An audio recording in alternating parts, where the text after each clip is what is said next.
Good morning every one.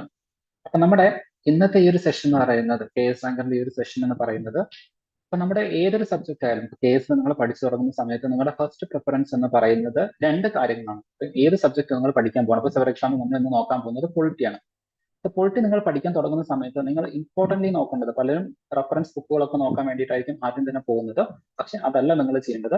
First നിങ്ങൾ നോക്കേണ്ട കാര്യങ്ങൾ എന്താണെന്ന് വെച്ച് കഴിഞ്ഞാൽ ഒന്ന് PYQ ആണ്. ഓക്കെ, പ്രീവിയസ് ഇയർ ക്വസ്റ്റ്യൻസ്, അതിന്റെ പാറ്റേൺ കാര്യങ്ങൾ എങ്ങനെയൊക്കെയാണ്. രണ്ടാമത്തത് സിലബസ്, എത്രത്തോളം ഡീറ്റെയിൽ ആയിട്ട് ക്വസ്റ്റ്യൻസ് കവർ ചെയ്തിട്ടുണ്ട് എന്നുള്ള കാര്യങ്ങൾ അറിയാൻ വേണ്ടിയിട്ട് സിലബസും കൂടെ നോക്കണം. എന്നിട്ട് ഇത് രണ്ടും കൂടെ നിങ്ങൾ ചേർത്ത് വെച്ച് വായിക്കണം. അതായത് പ്രീവിയസ് ഇയർ ക്വസ്റ്റ്യനിൽ ഏതെങ്കിലും ക്വസ്റ്റ്യൻസ് സിലബസിന്റെ പുറത്ത് നിന്ന് വന്നിട്ടുണ്ടോ, അല്ലെങ്കിൽ ഏത് ഏരിയയിൽ നിന്നാണ് കൂടുതൽ ചോദ്യങ്ങൾ വന്നിട്ടുള്ളത്, ഇങ്ങനത്തെ കാര്യങ്ങളൊക്കെ നിങ്ങൾ എന്ത് ചെയ്യണം, അനലൈസ് ചെയ്യണം. ഓക്കെ, സോ നമ്മൾ ഇന്ന് ഡിസ്കസ് ചെയ്യാൻ പോകുന്നത് പ്രീവിയസ് ഇയർ ക്വസ്റ്റ്യൻ ആണ്. ഇതുപോലെ തന്നെ സിലബസ് റീകോഡിങ്ങിന്റെ ഒരു വീഡിയോ കൂടെ നമ്മൾ ചെയ്തിട്ടുണ്ട്. അതുകൂടെ നിങ്ങൾക്ക് എന്ത് ചെയ്യാം, യൂട്യൂബിലും അതുപോലെ തന്നെ ലൈക്ക് നമ്മുടെ പ്ലാറ്റ്ഫോംസിലും അവൈലബിൾ ആയിരിക്കും. അതുകൂടെ നിങ്ങൾക്ക് എന്ത് ചെയ്യാം, കാണാവുന്നതാണ്. ഓക്കെ, സോ എന്തുകൊണ്ടാണ് നമ്മുടെ ഈ ഒരു PYQ അനാലിസിസ് എന്ന് വെച്ച് കഴിഞ്ഞാൽ, first of all you should understand the nature of the question. എങ്ങനെയാണ് ക്വസ്റ്റ്യൻസ് സെറ്റ് ചെയ്യുന്നത്, അതിന്റെ ഒരു സ്വഭാവം എന്താണ്. അപ്പൊ നമ്മൾ പറയാറുണ്ട് സ്റ്റേറ്റ്മെന്റ് ടൈപ്പ് ക്വസ്റ്റ്യൻസ് വരാറുണ്ട് എന്നുള്ളത്. ലൈക്ക് 1, 2, 3 ഓപ്ഷൻസ് തരുന്നുണ്ട്. എന്നിട്ട് ഇതിൽ എത്ര ഓപ്ഷൻസ് കറക്റ്റ് ആണ്, അല്ലെങ്കിൽ ഏതൊക്കെ ഓപ്ഷൻസ് കറക്റ്റ് ആണ്. ഇപ്പൊ എത്ര ഓപ്ഷൻസ് ആണ് കറക്റ്റ് എന്ന് ചോദിച്ചു കഴിഞ്ഞാൽ ഓൺലി 1 പെയർ അല്ലെങ്കിൽ 2 പെയർ എന്നായിരിക്കും ഓപ്ഷൻസ് ഉണ്ടാവുക. ഇത് റീസെന്റ് ആയിട്ട് UPSC വന്നിട്ടുള്ള ഒരു ട്രെൻഡ് ആണ്. പിന്നെ അതേപോലെ തന്നെ 1 and 2 correct, 1, 3 correct, 2 and 3 correct, all of them are correct. So ഇങ്ങനത്തെ ഓപ്ഷൻസ് തരാവുന്നതാണ്. അപ്പൊ ഇതൊക്കെ എന്താണ്, ലൈക്ക് നേച്ചർ ആണ്. അപ്പം എത്രത്തോളം വിവിഡ് ആയിട്ട്, എത്രത്തോളം ഡൈവേഴ്സ് ആയിട്ട് ചോദ്യങ്ങൾ വരാം, ആ ചോദ്യങ്ങളുടെ നേച്ചർ എന്താണ്, അതായത് ഫാക്ചർ ആയിട്ടുള്ള ക്വസ്റ്റ്യൻസ് ആണോ ചോദിക്കുന്നത്, അനാലിറ്റിക്കൽ ആയിട്ടുള്ള ചോദ്യങ്ങൾ വരുന്നുണ്ടോ, ഇങ്ങനത്തെ കാര്യങ്ങളൊക്കെ അറിയാൻ വേണ്ടിയിട്ടാണ് എന്ത് ചെയ്യുന്നത്, പ്രീവിയസ് ഇയറിലെ ഇത്തരം ക്വസ്റ്റ്യൻസ് നമ്മൾ നന്നായിട്ട് അനലൈസ് ചെയ്യണം എന്ന് പറയുന്നത്. അടുത്തത് എക്സ്റ്റെൻഡ് ഓഫ് സിലബസ്. സിലബസിന്റെ ഏത് എക്സ്റ്റെൻഡ് വരെ, എത്രത്തോളം ഡീപ്പിലേക്ക് പോയിട്ടുണ്ട്, എത്രത്തോളം വാസ്റ്റ് ആയിട്ട് ക്വസ്റ്റ്യൻസ് ചോദിച്ചിട്ടുണ്ട്, ഈ കാര്യങ്ങൾ അറിയണം. അതേപോലെ തന്നെ വേറെ ഏതെങ്കിലും എക്സാമിന്റെ ക്വസ്റ്റ്യൻസുമായിട്ട് അതിന് ഓവർലാപ്പിംഗ് വരുന്നുണ്ടോ, സിമിലർ പാറ്റേണിൽ എന്ത് ചെയ്തിട്ടുണ്ട്, വേറെ എക്സാമുകളിൽ നിന്ന് ചോദ്യങ്ങൾ വന്നിട്ടുണ്ടോ, ഇങ്ങനത്തെ കാര്യങ്ങളൊക്കെ നോക്കണം. അപ്പൊ PSCയുടെ തന്നെ വേറെ ഏതെങ്കിലും ക്വസ്റ്റ്യൻസ് അല്ലെങ്കിൽ അതേ ഒരു പാറ്റേണിൽ പ്രീവിയസ് ഇയർ ആയിട്ടുള്ള ക്വസ്റ്റ്യൻസ് ഇതിലേക്ക് വരുന്നുണ്ടോ എന്നുള്ളത് നോക്കണം. അതുപോലെ തന്നെ കേസ് നമ്മൾ പലപ്പോഴും ഇക്വേറ്റ് ചെയ്യാറുള്ളത് UPSC ആയിട്ടാണ്. സോ UPSCയുടെ പ്രീവിയസ് ഇയർ ക്വസ്റ്റ്യൻസിന് എത്രത്തോളം ഇമ്പാക്ട് ഉണ്ട്, അതുപോലെ തന്നെ PSCയുടെ കേസിന്റെ സ്റ്റാൻഡേർഡ് എത്ര ഉണ്ടായിരുന്നു എന്ന് അറിയാൻ വേണ്ടിയിട്ടും ഇത് ഹെൽപ്പ് ചെയ്യും. ഓക്കെ, നമ്മുടെ ക്ലാസ് മുന്നോട്ടേക്ക് പോകുന്ന സമയത്ത് നിങ്ങൾക്ക് അത് മനസ്സിലാവും. പറയുന്ന ഓരോ കാര്യം പ്രീവിയസ് ഇയർ ക്വസ്റ്റ്യൻസ് നമ്മൾ അനലൈസ് ചെയ്യുന്ന സമയത്ത് വളരെ കൃത്യമായിട്ട് നമുക്ക് അത് മനസ്സിലാക്കി എടുക്കാൻ പറ്റും. രണ്ടാമത്തത് സ്ട്രാറ്റജൈസ് ചെയ്യണം. എത്ര ക്വസ്റ്റ്യൻസ് നിങ്ങൾ അറ്റംപ്റ്റ് ചെയ്യണം എന്നുള്ളത്. അപ്പൊ പലരും പറഞ്ഞു കേട്ടിട്ടുള്ള ഒരു കാര്യമാണ് എന്തെന്ന് പറയുന്നത്, 2020 KS എക്സാമിനേഷന്റെ പ്രിലിംസ് കട്ട് ഓഫ് എന്ന് പറയുന്നത് 77 മാർക്കായിരുന്നു ഔട്ട് ഓഫ് 200. അപ്പൊ ഇത്രയും ചെറിയ കട്ട് ഓഫ് ആണ്, നിങ്ങൾക്ക് അത് ഈസി ആയിട്ട് ക്ലിയർ ചെയ്യാം എന്ന് പറഞ്ഞിട്ടുണ്ട്. പക്ഷെ നിങ്ങൾ അങ്ങനെയല്ല ചിന്തിക്കേണ്ടത്. ഒരിക്കലും നിങ്ങളെ പേടിപ്പിക്കാൻ വേണ്ടിയിട്ടോ അല്ലെങ്കിൽ നിങ്ങളുടെ കോൺഫിഡൻസിനെ താഴെ കൊണ്ടുപോകുന്നതിന് വേണ്ടിയിട്ടോ അല്ല പറയുന്നത്. ഇതൊരു റിയാലിറ്റിയാണ്. ഓക്കെ, അനാവശ്യമായിട്ട് നിങ്ങൾക്ക് എന്താ പറയാ, ലൈക്ക് ഒരു റിയാലിറ്റി മറച്ചു വെച്ചുകൊണ്ട് നിങ്ങൾ എന്താ പറയാ ഇതിലേക്ക് ട്രാപ്പ് ചെയ്യല്ല. ബട്ട് ആ ഒരു റിയാലിറ്റി നിങ്ങൾ മനസ്സിലാക്കുക. 77 മാർക്ക് സ്കോർ ചെയ്യാൻ അന്ന് ആളുകൾക്ക് പറ്റിയിട്ടുള്ളൂ എന്ന് വെച്ച് കഴിഞ്ഞാൽ that exam was that much standard. Tough ആണെന്ന് ഞാൻ പറയില്ല, ബട്ട് സ്റ്റാൻഡേർഡ് ആയിരുന്നു. ഒരു പുതിയ പാറ്റേൺ അവർ ഇൻട്രൊഡ്യൂസ് ചെയ്തു. അപ്പം PSCയിലുള്ള ആളുകൾക്ക് അതിനു മുമ്പ് ഒരു KS എക്സാം നടന്നിട്ടില്ല, ഫസ്റ്റ് KS എക്സാം ആയിരുന്നു. ഇപ്പം LSGS എക്സാം നടന്ന സമയത്തും അത് തന്നെയാണ് സംഭവിച്ചിട്ടുള്ളത്. ഓക്കെ, അപ്പൊ ഒരു പുതിയ പാറ്റേൺ വന്ന സമയത്ത് അത് ആളുകൾക്ക് അത്രത്തോളം ഡൈജസ്റ്റ് ചെയ്യാൻ വേണ്ടിയിട്ട് പറ്റില്ല. കാരണം അതിന് മുമ്പ് അങ്ങനെ ഒരു സാധനം അവർ എക്സ്പീരിയൻസ് ചെയ്തിട്ടില്ല. അപ്പൊ നമ്മൾ കൂടുതൽ എക്സ്പീരിയൻസ് ചെയ്യുന്നതിനനുസരിച്ച് നമുക്ക് അതുമായിട്ട് അഡ്ജസ്റ്റ് ചെയ്ത് അഡാപ്റ്റ് ചെയ്യാൻ വേണ്ടിയിട്ട് പറ്റും. ഇത് ഫസ്റ്റ് ടൈം കണ്ട സമയത്ത് ആ പേപ്പർ അത്യാവശ്യം നല്ല സ്റ്റാൻഡേർഡ് ക്വസ്റ്റ്യൻസ് തന്നെയായിരുന്നു. ഇപ്പോഴത്തെ പല PSC ക്വസ്റ്റ്യൻ പേപ്പറിലും 8 മുതൽ 10 ക്വസ്റ്റ്യൻസ് ഒക്കെ ഡിലീഷൻ വരുന്നുണ്ട്. അതും സിമ്പിൾ ക്വസ്റ്റ്യൻസ് സെറ്റ് ചെയ്യുന്ന കേസിൽ 8 മുതൽ 10 ക്വസ്റ്റ്യൻസ് വരെ ഡിലീഷൻ വരുന്ന സമയത്ത് അന്നത്തെ ആ ക്വസ്റ്റ്യൻ പേപ്പറിൽ അധികം ഡിലീഷൻസ് ഒന്നും വന്നിട്ടില്ല. നല്ല സെറ്റ് സ്റ്റാൻഡേർഡ് ആയിട്ടുള്ള ക്വസ്റ്റ്യൻസ് ആണ് അവർ കൊടുത്തിട്ടുള്ളത്. ആ KS എക്സാമിനേഷൻ എല്ലാ വിഭാഗം ആൾക്കാരും അപ്രീഷിയേറ്റ് ചെയ്തിട്ടുള്ള ഒരു എക്സാം കൂടെയായിരുന്നു. അതിന്റെ പ്രിലിംസ് ക്വസ്റ്റ്യൻ പേപ്പർ എന്ന് പറയുന്നത് എല്ലാ ഏരിയയും നന്നായിട്ട് കവർ ചെയ്ത് വെൽ ബാലൻസ്ഡ് ആയിട്ടുള്ള നല്ല സ്റ്റാൻഡേർഡ് ഉള്ള ഒരു പേപ്പർ തന്നെയായിരുന്നു. അതുകൊണ്ടാണ് കട്ട് ഓഫ് 77 വന്നത്. എന്ന് വെച്ചാൽ ആർക്കും ക്ലിയർ ചെയ്യാൻ പറ്റില്ല എന്നുള്ളതല്ല, നന്നായിട്ട് ഒരു ബേസിക് ലെവലിലെ കൺസെപ്റ്റൽ ക്ലാരിറ്റിയിലെ എല്ലാവർക്കും ക്ലിയർ ചെയ്യാൻ വേണ്ടിയിട്ട് പറ്റിയിട്ടുണ്ട്. അവിടെയാണ് ഇത് വരുന്നത്. നമ്പർ ഓഫ് അറ്റംപ്റ്റ്, ഒരുപാട് നെഗറ്റീവ് ആയിട്ടുള്ള ക്വസ്റ്റ്യൻസ് അല്ലെങ്കിൽ നിങ്ങൾക്ക് അറിയാത്ത ക്വസ്റ്റ്യൻസ് ചാടിക്കയറി അറ്റൻഡ് ചെയ്തിട്ട് നെഗറ്റീവ് അടിക്കാൻ പാടില്ല. അപ്പം ഏത് ക്വസ്റ്റ്യൻ ഞാൻ അറ്റൻഡ് ചെയ്യണം വേണ്ട എന്നുള്ളത് PYQ നോക്കിയിട്ടായിരിക്കണം നിങ്ങൾ തീരുമാനിക്കേണ്ടത്. ഓക്കെ, അല്ലെങ്കിൽ സിലബസ് നോക്കി പഠിച്ചു കഴിഞ്ഞാൽ ഈ സിലബസിന്റെ ഈ ഏരിയയാണ്, ആ ഏരിയ ഞാൻ കവർ ചെയ്തിട്ടില്ല, ഈ ക്വസ്റ്റ്യൻ പൊട്ടൻഷ്യൽ അവിടെ വന്നത് ആ ഒരു ഏരിയയിൽ നിന്ന് വന്നതായിരിക്കും, അതുകൊണ്ട് ഞാൻ ചെയ്യാൻ പാടില്ല എന്നുള്ള ആ ഒരു തോട്ട് പ്രോസസ്സ്, ആ ഒരു സ്ട്രാറ്റജി മേക്ക് ചെയ്യാൻ വേണ്ടിയിട്ട് അതെന്ത് ചെയ്യും, ഹെൽപ്പ് ചെയ്യും. then അടുത്തതാണ് identify potential and high yielding area. ഇപ്പം ടൈം വളരെ കുറവാണ്, 3.5 മാസം സമയം മാത്രമേ നമുക്ക് പ്രിലിംസിന് വേണ്ടിയിട്ടുള്ളൂ. അതുകൊണ്ടാണ് ഈവൻ നമ്മൾ മെയിൻസ് ആൻസർ റൈറ്റിംഗ് പോലും പ്രിലിംസ് കഴിഞ്ഞിട്ട് മാറ്റി വെച്ചിട്ടുള്ളത്. അപ്പം ഈ 3.5 മാസത്തിന്റെ ഇടയ്ക്ക് ഹൈ yielding ആയിട്ടുള്ള ഏരിയ ഫോക്കസ് ചെയ്ത് പഠിച്ചു കഴിഞ്ഞാൽ മാത്രമേ നമുക്ക് എന്ത് ചെയ്യാൻ വേണ്ടിയിട്ട് പറ്റുള്ളൂ, പ്രിലിംസ് ക്ലിയർ ചെയ്തെടുക്കുക എന്ന് പറയുന്ന ടാസ്കിലേക്ക് എത്താൻ വേണ്ടിയിട്ട് പറ്റുള്ളൂ. ഓക്കെ, സോ ഈ ഹൈ yielding ഏരിയ ഏതൊക്കെയാണെന്ന് ഐഡന്റിഫൈ ചെയ്യുന്നതിന് വേണ്ടിയിട്ട് ഇത് എന്ത് ചെയ്യും, നമ്മളെ ഹെൽപ്പ് ചെയ്യുന്നതായിരിക്കും. അതുപോലെ തന്നെ ക്വസ്റ്റ്യൻസ് ആയിട്ട് ഫെമിലിയറൈസ് ചെയ്യാൻ വേണ്ടിയിട്ട്. അപ്പൊ നമ്മൾ നേരത്തെ പറഞ്ഞിട്ടുണ്ടായിരുന്നു, ഈ പറയുന്ന 2020 ഈ ഒരു പേപ്പറിലേക്ക് it was a surprise. First time ആണോ, ഫെമിലിയറൈസ് ആയിട്ടില്ല. But now people are like familiarised with this. അപ്പൊ കട്ട് ഓഫ് ഡെഫിനറ്റ്ലി എന്ത് ചെയ്യും, ഇൻക്രീസ് ചെയ്യുന്നതായിരിക്കും. ഓക്കെ, കുറെ കൂടെ ഏത് പാറ്റേണിലായിരിക്കും ക്വസ്റ്റ്യൻ വരിക എന്നുള്ളതൊക്കെ നമുക്ക് കുറെ കൂടെ എന്ത് ചെയ്യാം, ലൈക്ക് ഓരോ ഇൻഡിവിജ്വൽ ഈവൻ സെൽഫ് സ്റ്റഡി നടത്തുന്ന ആളുകൾക്ക് പോലും ഓക്കെ ഇങ്ങനെയായിരിക്കും ക്വസ്റ്റ്യൻ വരിക എന്നുള്ളത് അവർക്ക് മനസ്സിലാക്കാൻ വേണ്ടിയിട്ട് പറ്റുന്നുണ്ട്. അപ്പം ഫെമിലിയറൈസ് ആവുന്ന സമയത്ത് there is higher chances that there won't be any surprises. അപ്പൊ കുറെ കൂടെ നന്നായിട്ട് ക്വസ്റ്റ്യൻ പേപ്പറിനെ ബാലൻസ് ചെയ്യാൻ വേണ്ടി പറ്റും. കുറച്ചുകൂടെ കൃത്യമായിട്ട് പറഞ്ഞു കഴിഞ്ഞാൽ ഇമോഷണലി നമ്മൾ സ്റ്റേബിൾ ആവുന്ന സമയത്ത് കുറെ കൂടെ നമ്മുടെ തോട്ട് പ്രോസസ് എന്തായിരിക്കും, നല്ലതായിരിക്കും, ബെറ്റർ ആയിട്ട് നമ്മൾ ചിന്തിക്കും. അതുകൊണ്ട് തന്നെ നമ്മുടെ ആൻസേഴ്സിന്റെ ആക്യുറസി കൂട്ടാൻ വേണ്ടിയിട്ട് അതെന്ത് ചെയ്യും, ഹെൽപ്പ് ചെയ്യും. ഓക്കെ, ഇനി നമ്മൾ എന്ത് ചെയ്യുന്നില്ല, അതിൽ ഒരുപാട് എന്ത് ചെയ്യുന്നില്ല, ഡിസ്കസ് ചെയ്യുന്നില്ല. ബട്ട് ഇതിന്റെ ഒരു റെലവൻസ് കാര്യങ്ങൾ എങ്ങനെയായിരിക്കണം നിങ്ങളുടെ അപ്രോച്ച് എന്നുള്ളത് പറയാൻ വേണ്ടിയിട്ട് പറഞ്ഞെന്ന് മാത്രം. ഇനി നമുക്ക് നേരെ എന്ത് ചെയ്യാം, നമ്മുടെ PYQ സെഷനിലേക്ക് തന്നെ കടക്കാം. ഓക്കെ, സോ PYQലേക്ക് വരുന്ന സമയത്ത് 40 മുതൽ എന്ന് വെച്ച് കഴിഞ്ഞാൽ 41ാമത്തെ ക്വസ്റ്റ്യൻ മുതൽ ഏകദേശം 70 വരെ 30 ചോദ്യത്തോളം പൊളിറ്റി ഭാഗത്ത് നിന്നാണ് ചോദിച്ചിട്ടുള്ളത്. ബട്ട് എക്സാക്ട്ലി ഇത് പൊളിറ്റി ആണെന്ന് നമുക്ക് പറയാൻ വേണ്ടിയിട്ട് പറ്റില്ല. ഓക്കെ, പൊളിറ്റിന് മാത്രമാണ് എന്ന് പറയാൻ വേണ്ടിയിട്ട് പറ്റില്ല. കാരണം ഇവിടെ എന്തുണ്ട്, അഡ്മിനിസ്ട്രേറ്റീവ് ലോയിൽ നിന്ന് ചോദ്യങ്ങൾ വന്നിട്ടുണ്ട്. ഓക്കെ, സോ അതും കൂടെ കൺസിഡർ ചെയ്യുന്നുണ്ട്. ബട്ട് എനിവേ ഓൾമോസ്റ്റ് ഈ 30 ഒരു 25ഓളം ചോദ്യങ്ങൾ പൊളിറ്റി ബാക്ക്ഗ്രൗണ്ടിൽ നിന്ന് തന്നെയായിരുന്നു. അപ്പൊ അഡ്മിനിസ്ട്രേറ്റീവ് ലോസിന് നിങ്ങൾ എത്രത്തോളം ഇമ്പോർട്ടൻസ് കൊടുക്കാന്ന് ചോദിച്ചു കഴിഞ്ഞാൽ less importance compared to polity. Polity എന്താണ്, ഹൈ yielding ഏരിയ ആണ്. അത് മെയിൻസിലും ഓവർലാപ്പ് ചെയ്ത് വരുന്നത് കൊണ്ട് ഈ ഏരിയ ആയിരിക്കണം നിങ്ങളുടെ ഫസ്റ്റ് പ്രയോറിറ്റി ഏരിയ ആയിട്ട് വരേണ്ടത്. ഓക്കെ, ദെൻ അഡ്മിനിസ്ട്രേറ്റീവ് ലോയിൽ കുറച്ചുകൂടെ കഴിഞ്ഞിട്ട് നിങ്ങൾ പഠിക്കുന്ന സമയത്ത് നിങ്ങൾക്ക് മനസ്സിലാവും അത്രത്തോളം ഈസി ആയിരുന്നില്ല ക്വസ്റ്റ്യൻസ്. അതായത് നിങ്ങൾ ടൈം ഇൻവെസ്റ്റ് ചെയ്ത് കഴിഞ്ഞാലും അതിൽ നിന്ന് നിങ്ങൾക്ക് കിട്ടുന്ന റിട്ടേൺ എന്ന് പറയുന്നത് വളരെ കുറവാണ്. റിട്ടേൺ കുറവാണ്. അപ്പൊ ആവശ്യമില്ലാതെ നിങ്ങൾ അതിൽ ടൈം ഇൻവെസ്റ്റ് ചെയ്ത് കഴിഞ്ഞാൽ നിങ്ങളുടെ ടൈം വേസ്റ്റ് ആവും എന്നല്ലാതെ പ്രത്യേകിച്ച് ഒരു റിട്ടേൺ അല്ലെങ്കിൽ ഒരു മാർക്ക് ഇംപ്രൂവ്മെന്റ് നിങ്ങൾക്ക് അതിൽ നിന്ന് കിട്ടാൻ വേണ്ടിയിട്ട് പോകുന്നില്ല. ഓക്കെ, സോ അതുകൊണ്ട് ആ ഒരു ഏരിയയിൽ നിങ്ങൾ എന്ത് ചെയ്യേണ്ട, ഒരുപാട് ഫോക്കസ് ചെയ്യേണ്ടതില്ല. ഓക്കെ, ഇനി നമ്മൾ പ്രീവിയസ് ഒരു ക്വസ്റ്റ്യനിലേക്ക് ജസ്റ്റ് ക്വസ്റ്റ്യൻ ആൻസർ ആയിട്ടല്ല പറഞ്ഞു പോവുക. ഓരോ ക്വസ്റ്റ്യൻ അതിന്റെ ബാക്ക്ഗ്രൗണ്ട് സം ഇൻഫർമേഷൻസും കൂടെ പ്രൊവൈഡ് ചെയ്യും. അതിൽ ഫർദർ സ്റ്റഡീസ് നിങ്ങൾ ചെയ്യുകയും കൂടെ വേണം. ഓക്കെ, സോ ഈ ഒരു പെർസ്പെക്റ്റീവിലായിരിക്കും നമ്മുടെ PYQ അനാലിസിസ് പോകുന്നത്.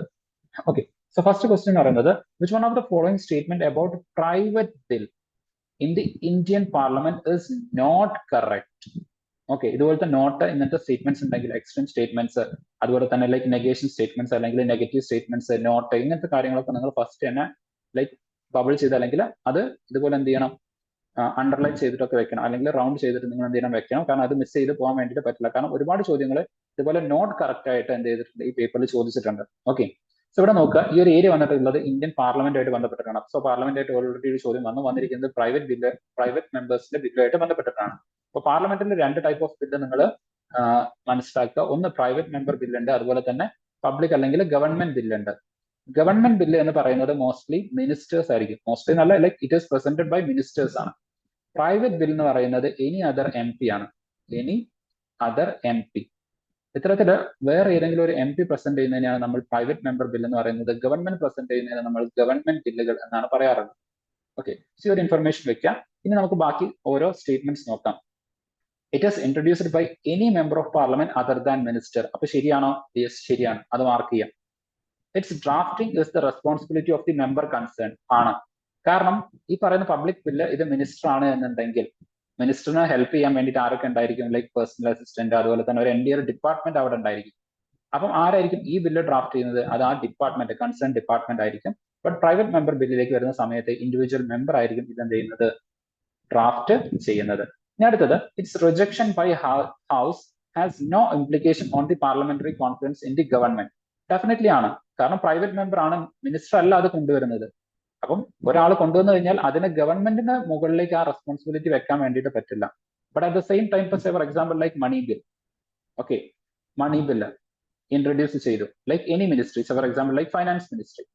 ഫൈനാൻസ് മിനിസ്റ്റർ ഒരു മണി ബില്ല് കൊണ്ടുവരുന്നുണ്ട്. ഈ മണി ബില്ല് ഫെയിൽ ആയി കഴിഞ്ഞാൽ, പാസ്സാക്കാൻ പറ്റിയിട്ടില്ല എന്നുണ്ടെങ്കിൽ ഇറ്റ് മേ ലീഡ് ടു എന്താണ്, anti defection. Sorry, like it may lead to no confidence. Okay, so it may leads to no confidence. ഒരു നോ കോൺഫിഡൻസ് മോഷൻ പാസ് ചെയ്യുന്നതിലേക്ക് അത് എന്ത് ചെയ്യും, ലീഡ് ചെയ്യും. അതായത് ഗവൺമെന്റിന് ഈ പറയുന്ന MPസിന് ഗവൺമെന്റിന് മുകളിലുള്ള ഫെയ്ത്ത് നഷ്ടപ്പെട്ടു. എന്നതിലേക്കാണ് അത് സൂചിപ്പിക്കുന്നത്. അതുകൊണ്ട് തന്നെ ഒരു നോ കോൺഫിഡൻസ് മോഷൻ ലീഡ് ചെയ്യും, അല്ലെങ്കിൽ ഒരു നോ കോൺഫിഡൻസ് മോഷനിലേക്ക് ആ സിറ്റുവേഷൻ എന്ത് ചെയ്യും, നയിക്കുന്നതായിരിക്കും. അല്ലെങ്കിൽ like censure motion, no confidence motion പറഞ്ഞ സമയത്ത് നിങ്ങൾ ഓർക്കേണ്ട മറ്റൊരു മോഷനാണ് സെൻഷ്വർ മോഷൻ എന്ന് പറയുന്നത്. ഇതിന്റെ ഡിഫറൻസും കാര്യങ്ങളൊക്കെ നമ്മൾ എന്ത് ചെയ്യും, നമ്മുടെ ക്ലാസ്സിൽ ഡിസ്കസ് ചെയ്യും. ഓക്കെ, സോ അത് രണ്ടും ആ ഒരു ബാക്ക്ഗ്രൗണ്ടിൽ ഓർത്ത് വെക്കാം. പിന്നെ അടുത്തത്, which of the following statements are correct regarding, sorry, ഇതിലെ നാലാമത്തെ statement, its introduction in the house replaced 7 days notice. Okay, so ഇതാണ് ഇതിലെ റോങ് സ്റ്റേറ്റ്മെന്റ്. കാരണം 7 days അല്ല, 30 daysന്റെ നോട്ടീസ് ആണ്.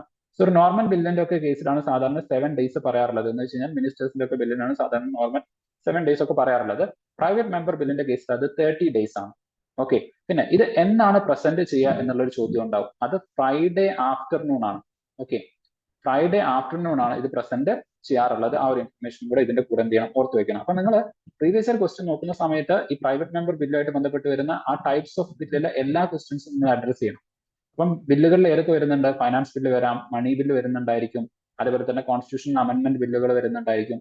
ഇനി അതേപോലെ തന്നെ എന്ത് ചെയ്യുന്നുണ്ടായിരിക്കും, ഇപ്പൊ ഫോർ എക്സാമ്പിൾ ലൈക്ക് ചില ബില്ലുകൾ അത് രാജ്യസഭ പാസ്സാക്കേണ്ടതുണ്ട്. സ്പെഷ്യൽ പ്രൊവിഷൻസ് ആയിട്ട് വരുന്ന, രാജ്യസഭയുടെ പവേഴ്സ് ആയിട്ട് വരുന്ന ചില കാര്യങ്ങളുണ്ട്. അത് ഏതൊക്കെയാണെന്നുള്ളത് നോക്കണം. സോ ഇങ്ങനെ എല്ലാ ബില്ലുകളും എന്ത് ചെയ്യണം, ആ ഒരു ഡയമെൻഷനിൽ നിങ്ങൾ കവർ ചെയ്യണം. പിന്നെ ഇപ്പോൾ പ്രൈവറ്റ് മെമ്പർ ബില്ലാണ് പഠിക്കുന്നെങ്കിൽ ഇതുപോലെ എല്ലാ ഇൻഫർമേഷൻസ് കൂടെ നിങ്ങൾ എന്ത് ചെയ്യണം, കളക്ട് ചെയ്യാൻ വേണ്ടിയിട്ട് നോക്കണം. ഓക്കെ, അടുത്ത ചോദ്യം നോക്കാം. Which of the following statements are correct regarding federalism in India? Okay, so ഈ ക്വസ്റ്റ്യൻ ഏത് ഭാഗത്തു നിന്നാണ് വന്നിട്ടുള്ളത്? System of government. Okay, system of government അല്ലെങ്കിൽ സെന്റർ സ്റ്റേറ്റ് റിലേഷൻ എന്നും പറയാം. സോ ആ ഒരു ഭാഗത്ത് നിന്നാണ് ഈ ഒരു ചോദ്യം വന്നിരിക്കുന്നത് എന്ന് മനസ്സിലാക്കാം. സോ ചോദ്യം എന്താണ്? സ്റ്റേറ്റ്മെന്റ് ടൈപ്പ് ക്വസ്റ്റ്യൻസ് ആണ്. 4 സ്റ്റേറ്റ്മെന്റ്സ് തന്നിട്ടുണ്ട്. അതിൽ ഏതൊക്കെ കറക്റ്റ് ആണ് എന്നാണ് ചോദിച്ചിരിക്കുന്നത്. ഓക്കെ, സോ ഒന്നാമത്തത്, Indian federation is an indestructible union. Indestructible union, യൂണിയനെ ഡിസ്ട്രക്ട് ചെയ്യാൻ വേണ്ടിയിട്ട് പറ്റില്ല. ഓഫ് ഡിസ്ട്രക്റ്റബിൾ സ്റ്റേറ്റ്, സ്റ്റേറ്റിന് എന്ത് ചെയ്യാം, ഡിസ്ട്രക്ട് ചെയ്യാം. പിന്നെ അടുത്തത്, Indian federation is an indestructible union of indestructible state. Okay, so ഈ രണ്ട് സാധനങ്ങൾ ഇവിടെ വരുന്നുണ്ട്. രണ്ട് കേസിലും ഇൻഡസ്ട്രക്റ്റബിൾ യൂണിയൻ ആണ്. യൂണിയനെ ഡിസ്ട്രോയ് ചെയ്യാൻ വേണ്ടിയിട്ട് പറ്റില്ല. യൂണിയൻ ഇസ് ലൈക്ക് ഇൻടാക്ട് എന്നാണ് പറഞ്ഞിരിക്കുന്നത്. ബട്ട് ആദ്യത്തെ കേസിൽ സ്റ്റേറ്റിന് എന്ത് ചെയ്യാം, ഡിസ്ട്രക്ട് ചെയ്യാം. രണ്ടാമത്തെ കേസിൽ എന്താണ്, സ്റ്റേറ്റിനെ ഡിസ്ട്രാക്ട് ചെയ്യാൻ, ലൈക്ക് സോറി, അതിനെന്താ പറയാ, ഡിസ്ട്രക്ട് ചെയ്യാൻ വേണ്ടിയിട്ട് കഴിയില്ല. ഡിസ്ട്രാക്ട് എന്ന് വെച്ച് കഴിഞ്ഞാൽ മീനിങ് മാറിപ്പോകും, ഡിസ്ട്രക്ട്. ഓക്കെ, സോ ഡിസ്ട്രക്ട് ചെയ്യാൻ വേണ്ടിയിട്ട് പറ്റില്ല. സോ ഇങ്ങനെയാണ് തന്നിരിക്കുന്നത്. ഓക്കെ, അടുത്തത്, the term federation has nowhere been used in the constitution. ഇത് ശരിയാണ്. India is A union of state എന്നാണ് പറയുന്നത്. ഓക്കെ, നമ്മൾ ആർട്ടിക്കിൾ 1 ഒക്കെ എടുത്തു കഴിഞ്ഞാൽ അതിൽ India is A union of state എന്നാണ്, ഫെഡറേഷൻ എന്ന് എവിടെയും പറയുന്നില്ല. പിന്നെ നമ്മുടെ ഇന്ത്യൻ കോൺസ്റ്റിറ്റ്യൂഷനെ കുറിച്ച് അല്ലെങ്കിൽ ഇന്ത്യൻ സിസ്റ്റം ഓഫ് ഗവൺമെന്റിനെ കുറിച്ച് ക്വാസി ഫെഡറൽ എന്നാണ് നമ്മൾ പറയാറുള്ളത്. അപ്പൊ ഡെഫിനറ്റ്ലി ഈ ലൈക്ക് വരാൻ സാധ്യതയില്ല. അപ്പൊ അതെന്താണ്, ട്രൂ ആവാനാണ് സാധ്യത. അടുത്തത്, the parliament can make laws on any matter in the state list four implementing the international treaties, agreement or convention.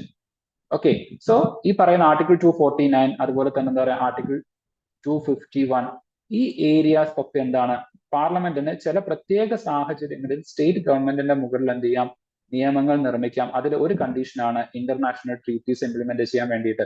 ഇനി ഇവിടെ ഒരു കാര്യം കൂടെ ഓർത്ത് വെക്കുക, ഇത് പ്രിലിംസിൽ ഇതേ ചോദ്യം ചോദിച്ചു. ഇതേ ചോദ്യം KSന്റെ മെയിൻസ് എക്സാമിനേഷനിലും ആവർത്തിച്ചു. അതായത് ഏതൊക്കെ കേസിലാണ് പാർലമെന്റിന് സ്റ്റേറ്റ് ലിസ്റ്റിൽ ലോസ് ഇംപ്ലിമെന്റ് ചെയ്യാൻ പറ്റുക അല്ലെങ്കിൽ മേക്ക് ചെയ്യാൻ പറ്റുക എന്നുള്ള ചോദ്യം മെയിൻസ് എക്സാമിനേഷന് ചോദിച്ചു. അതുകൊണ്ടാണ് പറയുന്നത് KSന്റെ പ്രിലിംസ് ആൻഡ് മെയിൻസിനെ ഇന്റഗ്രേറ്റ് ആയിട്ട് നിങ്ങൾ പഠിക്കണം എന്ന് പറയുന്നത്. ഓക്കെ, സെപ്പറേറ്റ് ആയിട്ടുള്ള പഠിക്കേണ്ടത് സെയിം കൺസെപ്റ്റ് തന്നെ. ഇവിടെ നിങ്ങൾക്ക് അത് ഓൾറെഡി ആൻസർ നിങ്ങളുടെ മുമ്പിൽ ഉണ്ടായിരിക്കും.